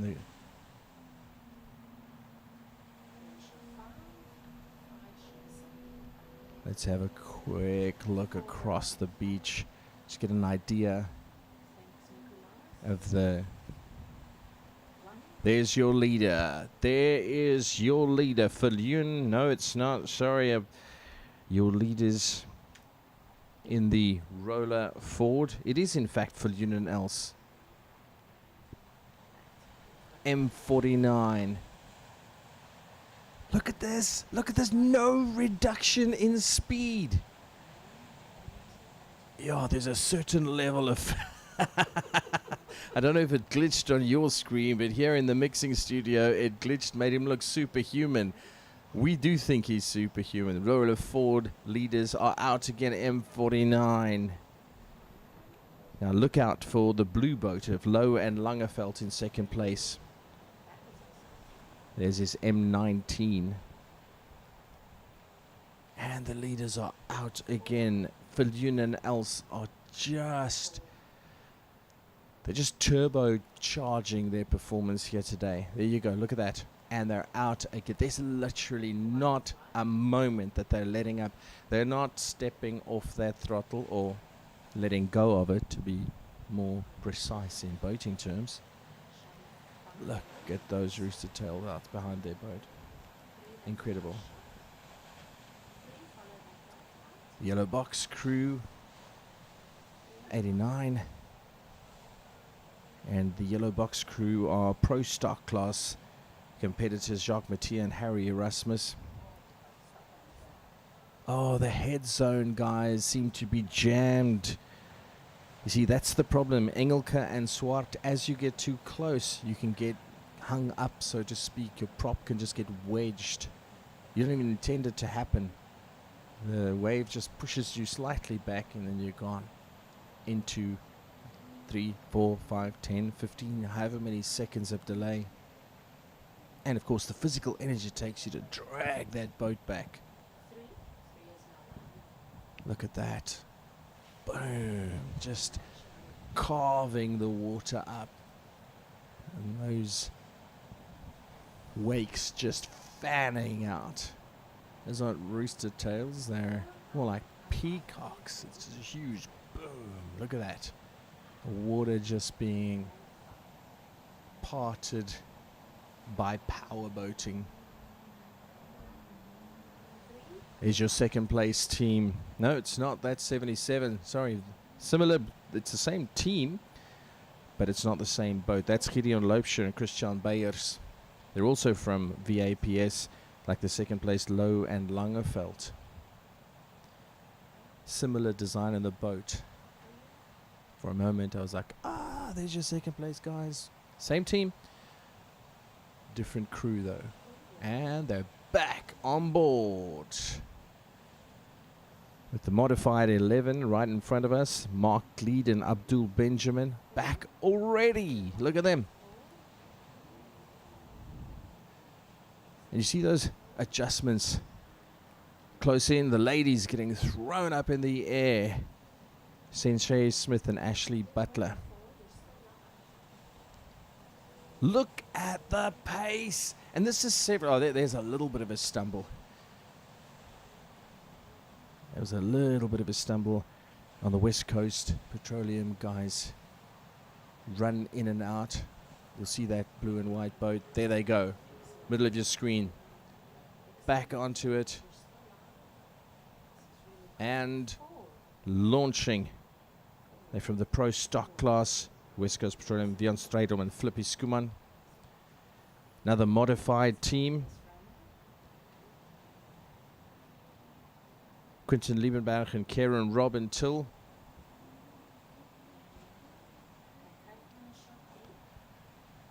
Heading back. Looks to be the exact distance where you are close enough that your co-pilot doesn't have to swim out, but you also don't get your prop jammed in the sand. Great turnaround there. The champions of the novice short form racing, the spec teams, Zandru Bitter and Liam Basson. Oh. You want to get your co-pilot around the flag? Don't worry, I'll just throw him. It's like a... Oh, and the waves just contributing to the mayhem. Oi, that is something. Now they've got to control all of this. Stormsvlei guys, Spies and Verster, with Bitter and Basson, and a third boat in that bunch up. S11 coming in there. That's Dylan Bamberg and Karen Engelbrecht, who did very, very well.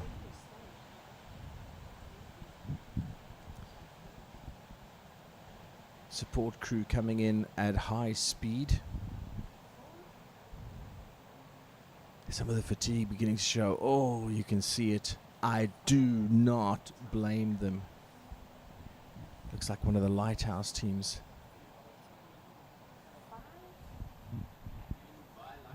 All right, there you go. They are taking that boat out of the way. Maybe it's going to make things a little bit easier.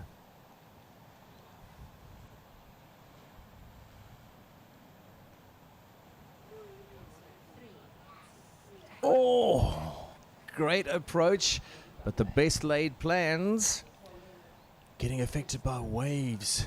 NUSA guys in the white boat, 79. That's Rourke McGrath and Daniel van Aswegen on their way out again.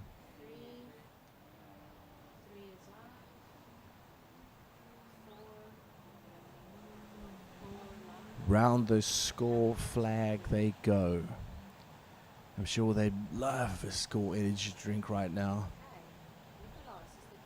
There's Assurance in the grey. There's your M49, your leaders. Viljoen and Els, Ben Viljoen and Nathan Els coming in. The roller forward team. Look at that pace. I cannot believe that he is still going. Where is this energy coming from? I think there has been significant training and fitness ahead of this roller forward team. Just plowing through that stop, just plowing through it. And there's S34 coming in. Yeah, but the winners are turning it around so much, or the leaders, they'll be the winners if they keep going on like this. S34, Philip Sherman and Werner van Eerden having their turn. And then 71 from the Pro Stock class. Jean Lowe and Edwin van Niekerk turning on. There's your second place boat, the blue, the bright blue, I'm sure. Yeah, the VAPS team. M19, Lowe and Langeveld. See seconds between them and the leaders. There we go, Lowe and Langeveld on the right of your screen, the blue boat. There's the Marshmallow guys launching out back into another lap. Blue boat of your second place, Lowe and Langeveld VAPS team launching out, chasing Viljoen and Els from roller forward, M49. There's your S26 Steon Smith and JW Van Sale from HL Marine Service. Boarding again and securing the co-pilot. Off they go. But just look, I mean, from a distance, the waves are fine. But as you look them in the eye from that beach position, you know what these teams are facing. They're not just holding steady. They're not just running. They're not just getting back in. They're not just tired from that whole loop right up to Cabo Dios. They're also facing those waves head on. You can see the fatigue showing on some of them. Not on Ben Viljoen and Nathan Else when they pop in. When they run around that score, you can see the drops of rain falling across the frontier, and the camera hardly ever picks up rain. You can see how wet it is out there. And then S79 from the stock class just rotating there. Qualification for that round, you have to go around that score flag in order for that lap to count. That looks like the blue boat, a VAPS on the left hand side. It may well be Low and Langerveld. On the other hand, there is also the other VAPS boat, which is a very similar decal structure.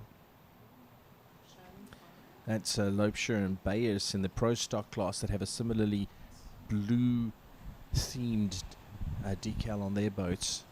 So every now and then I think it's Low and Langerveld, the second place team. And there goes the West Coast Petroleum, and they are on their way in from the pro stock class. Flippy Schoeman and Vian Stradom. Look at the rain. It is pelting down. You can hardly see the boats. Same distance as you were looking at them earlier, and look how the visibility has dropped. Jeffreys Bay is testing these teams. And some of them are equal to the task in terms of the combination of the boating fitness and the running fitness. Others are stronger in one than the other. And then some of them are just a combination. Kind of like the technological version of triathlon, I suppose. There we go. Out they go again. There you go. That is our launch, sort of using it as a ramp, as it were. And there's S777, Sensei Smith and Ashley Butler in their pink-themed boats.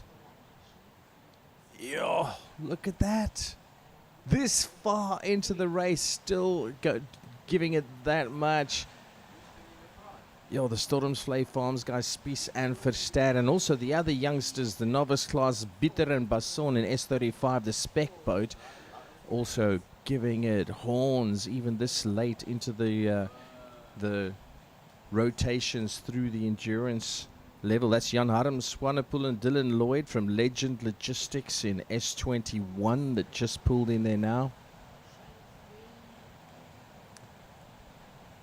Peter and Basson in that spec decaled boat.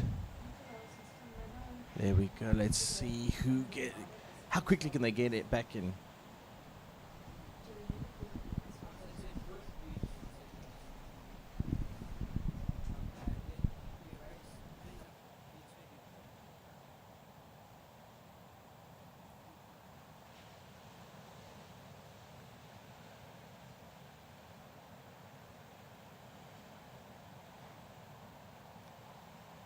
The fatigue shows on some and not on others. Whoa! The angle of that shot made it look like he was like Superman bounding over the other boat. Good Lord, that was quite something. I know these athletes are impressive, but to bound over an entire craft That would be quite something.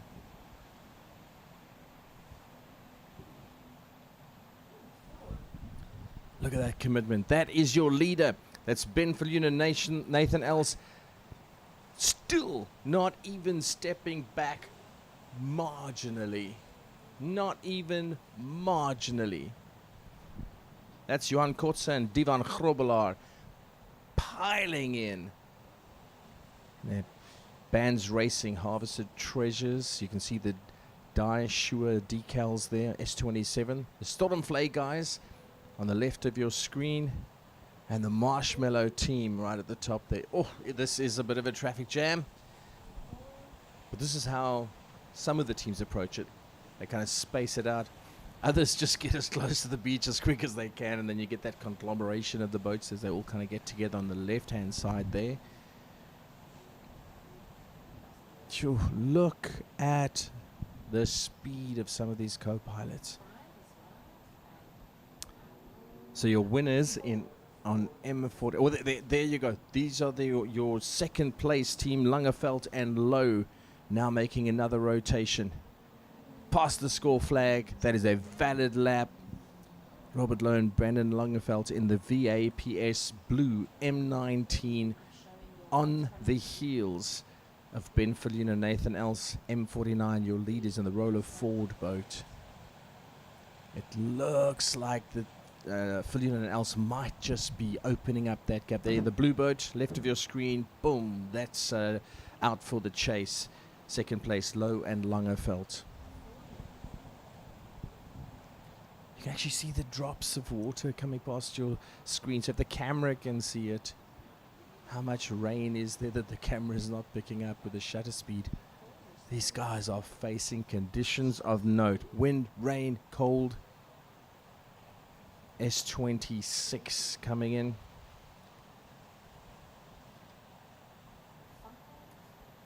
S26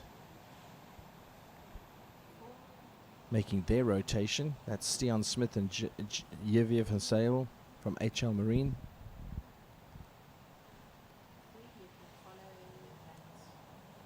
And then from the modified section, the Apsource boat of Rico Meyer and Wynand de Wet. Waiting to get back in. S26, Stian Smith and Javier van Sale. For some reason, I don't know if they're battling to start or if the prop got jammed. And in they come. In they come. Gideon Loubser and Christian Beyers, the other VAPS team. Their boat is so similar in color and decal to the second place, Lowe and Langeveld. But these are the other VAPS team, Gideon Loubser and Christian Beyers. Came close to the sand. Hopefully they don't get their prop jammed. Looks like they've done it right. See, that looks like how you should do it to maximize closeness to the beach. Boom, as they ramp up over that wave on their way out to the bay. Get close to the beach. Your co-pilot has to do less running. And also less swimming back out here. Oh, you see there. Now there's how you don't do it. These guys are jammed. Solid. And those muscles. Oh, ho, bene, ho, arms, ho.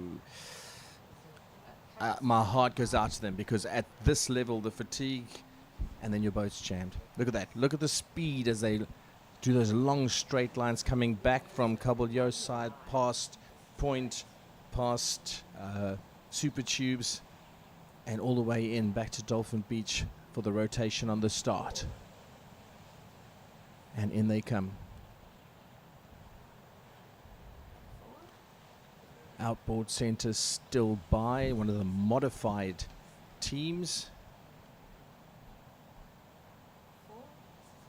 That's Emil Stale and Jean Maynard.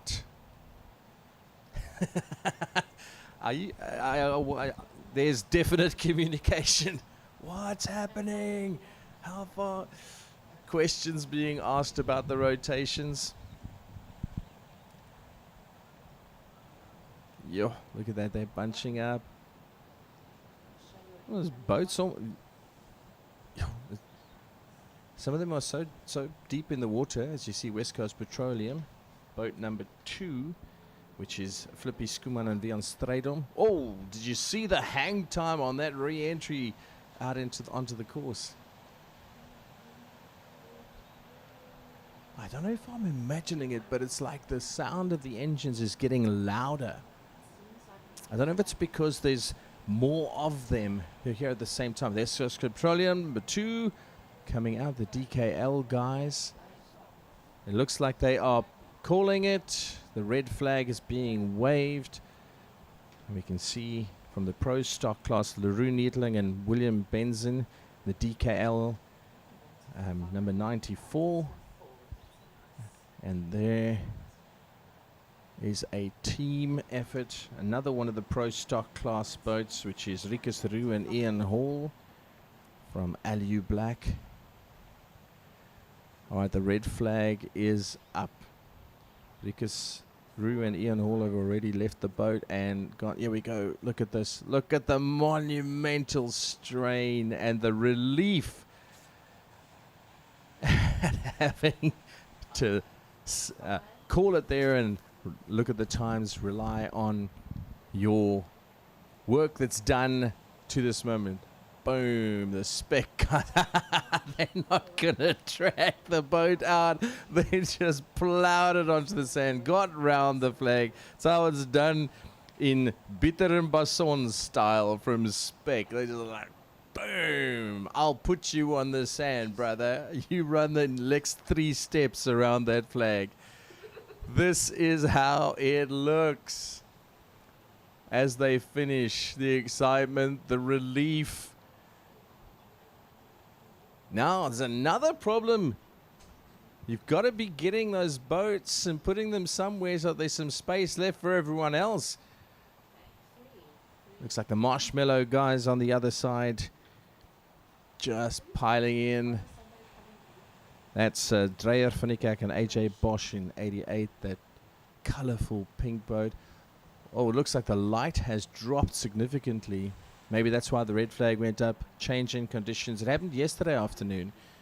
A sudden change in conditions, and they adjusted things. So it looks like there's been a ruling. High fives from the Legacy team.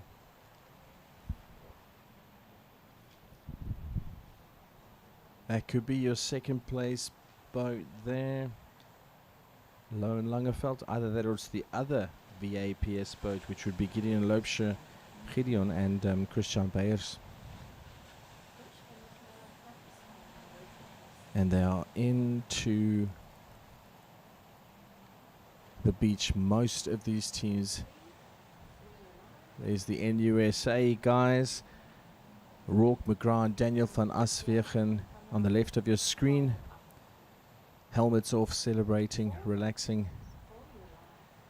And your 6-gun grill team as well. There's your support, family members, staff from the spec team checking out the boat.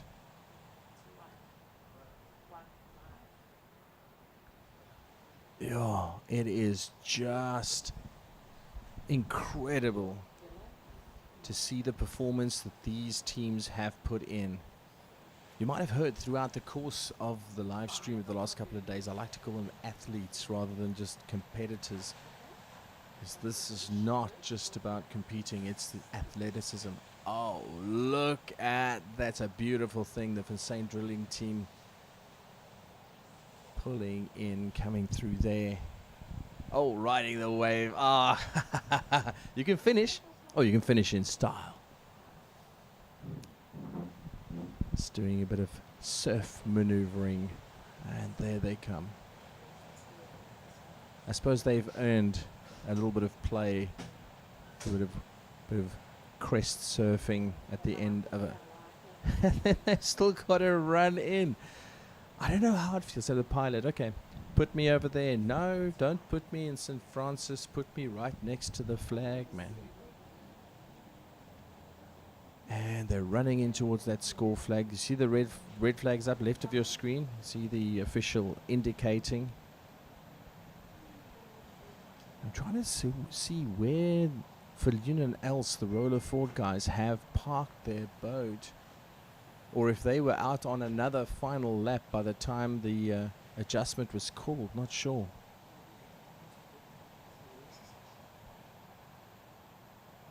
The majority of the boats do seem to be back. On the other hand, it's not hard to lose the visual as the rain has started pelting down even more than it was before. Some of the camera angles, you won't see them here, but some of the camera angles that we had looking out onto the course, it was just, it's almost like you want to say to the cameraman, hey, are you not doing any focus? Meanwhile, he's focused as much as he can on the boats, but the viewfinder can't discern them from all the grey haze. So some of the lighter coloured boats were hard to follow throughout the action, but the officials have that. There's some more coming in now. There's some more boats coming in now. They would have been out on the course. There's the WDT guys, S72 and S72 team. It's one of the novice classes, Wilhelm de Toy and Reynard Klaassen.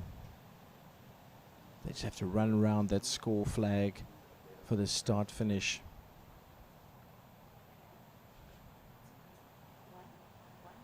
Look at that. That is a collection of skill, talent, fatigue, and satisfaction. There's another couple that's quite far out from the rest of the group. All right, there we go. Oh, did you see the water coming off that gazebo? Yeah. You can take that as a sign of just how much has come down from the sky in the last short while. And you can understand why they would be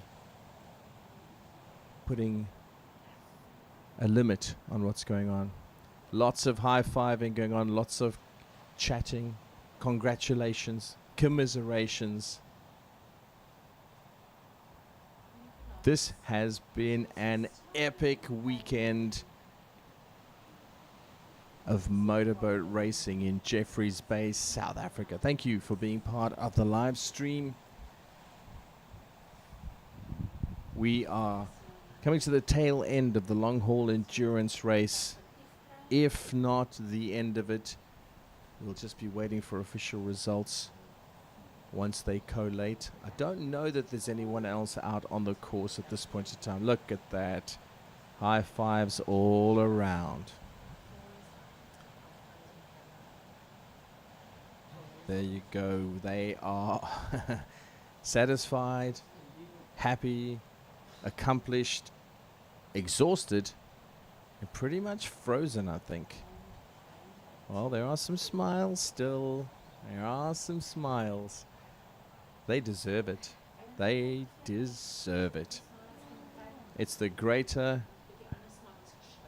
Garden Route Tidebreaker Classic long haul endurance finish, and these guys have done the work. Now it's time to celebrate. Yo, look at those. There we go. Oh, some of the novices: Wilhelm de Toy, Reynard Klaassen.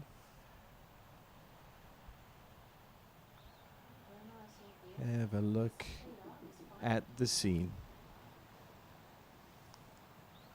Yep, get some hydration in, brother. From the 6-gun grill team. Yeah.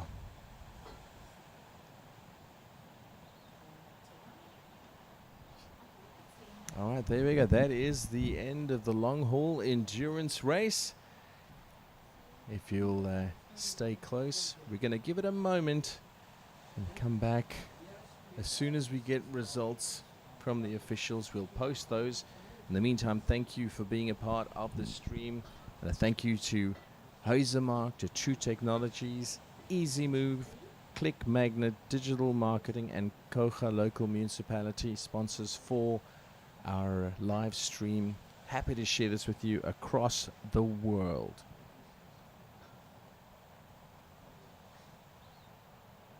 I'll be back shortly.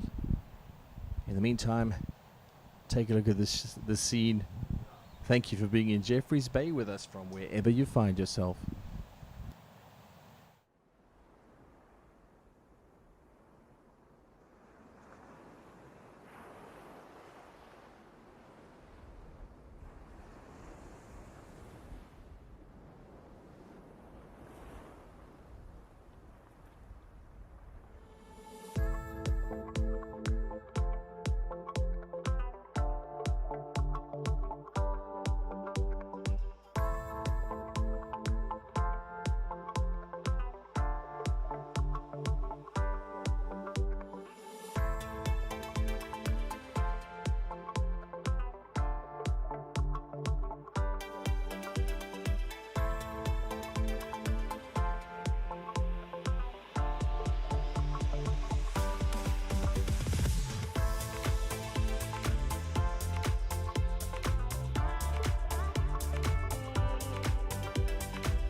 Thank you so much. We've established a few things that we didn't catch on camera because they happened simultaneously.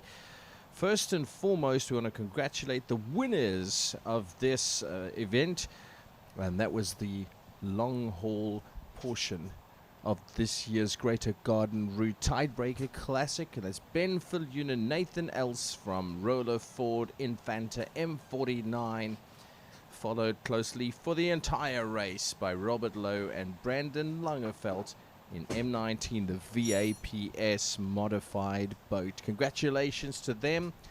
We will be posting the results as they come in, but there's lots of calculation going on because the checkered flag and the red flag went up at a very similar time. The red flag went up first, checkered flag simultaneously almost, because apparently there was a boat, in fact two that we've heard, flipped out on the course at that time. So there was a stoppage and a decision by the judges that enough data had been collected to call the results. And so that's what happened, and it all happened simultaneously. So apologies, we couldn't cover all of it on camera. There was so much going on so simultaneously that we were only able to bring you the visuals as we did of all the teams coming in and the red flag. But the checkered flag was waved and the winners were decided. And when I say winners, overall winners, i.e. first and second in Fillion and Else from Roller Ford. And then we had Lowe and Langefeld from VAPS in M19. Alright, there's lots of calculations going on. We won't be able to stay on the live stream in time. So what we're going to do is we're going to be announcing on socials, the organizers will be announcing on socials. Please check out their social media, which is the Greater Garden Route Tidebreaker Challenge. Check it out on social media. The full results will be posted there. In the meantime, thank you so much to everyone from around the world, from North America to Dubai to Singapore to Zambia to Namibia, all across South Africa. Thank you for being with us, and thank you to the sponsors of the live stream: Hazemark, True Technologies, Easy Move, Click Magnet Digital Marketing, and Koga Municipality. From Jeffreys Bay, South Africa, thank you for being a part of this event. We appreciate you. Goodbye, and if you're close by, wrap up warm. The rest of you, thanks so much, and remember you can watch this video later as well and share it with any enthusiasts who'd like to. Until the next time, goodbye.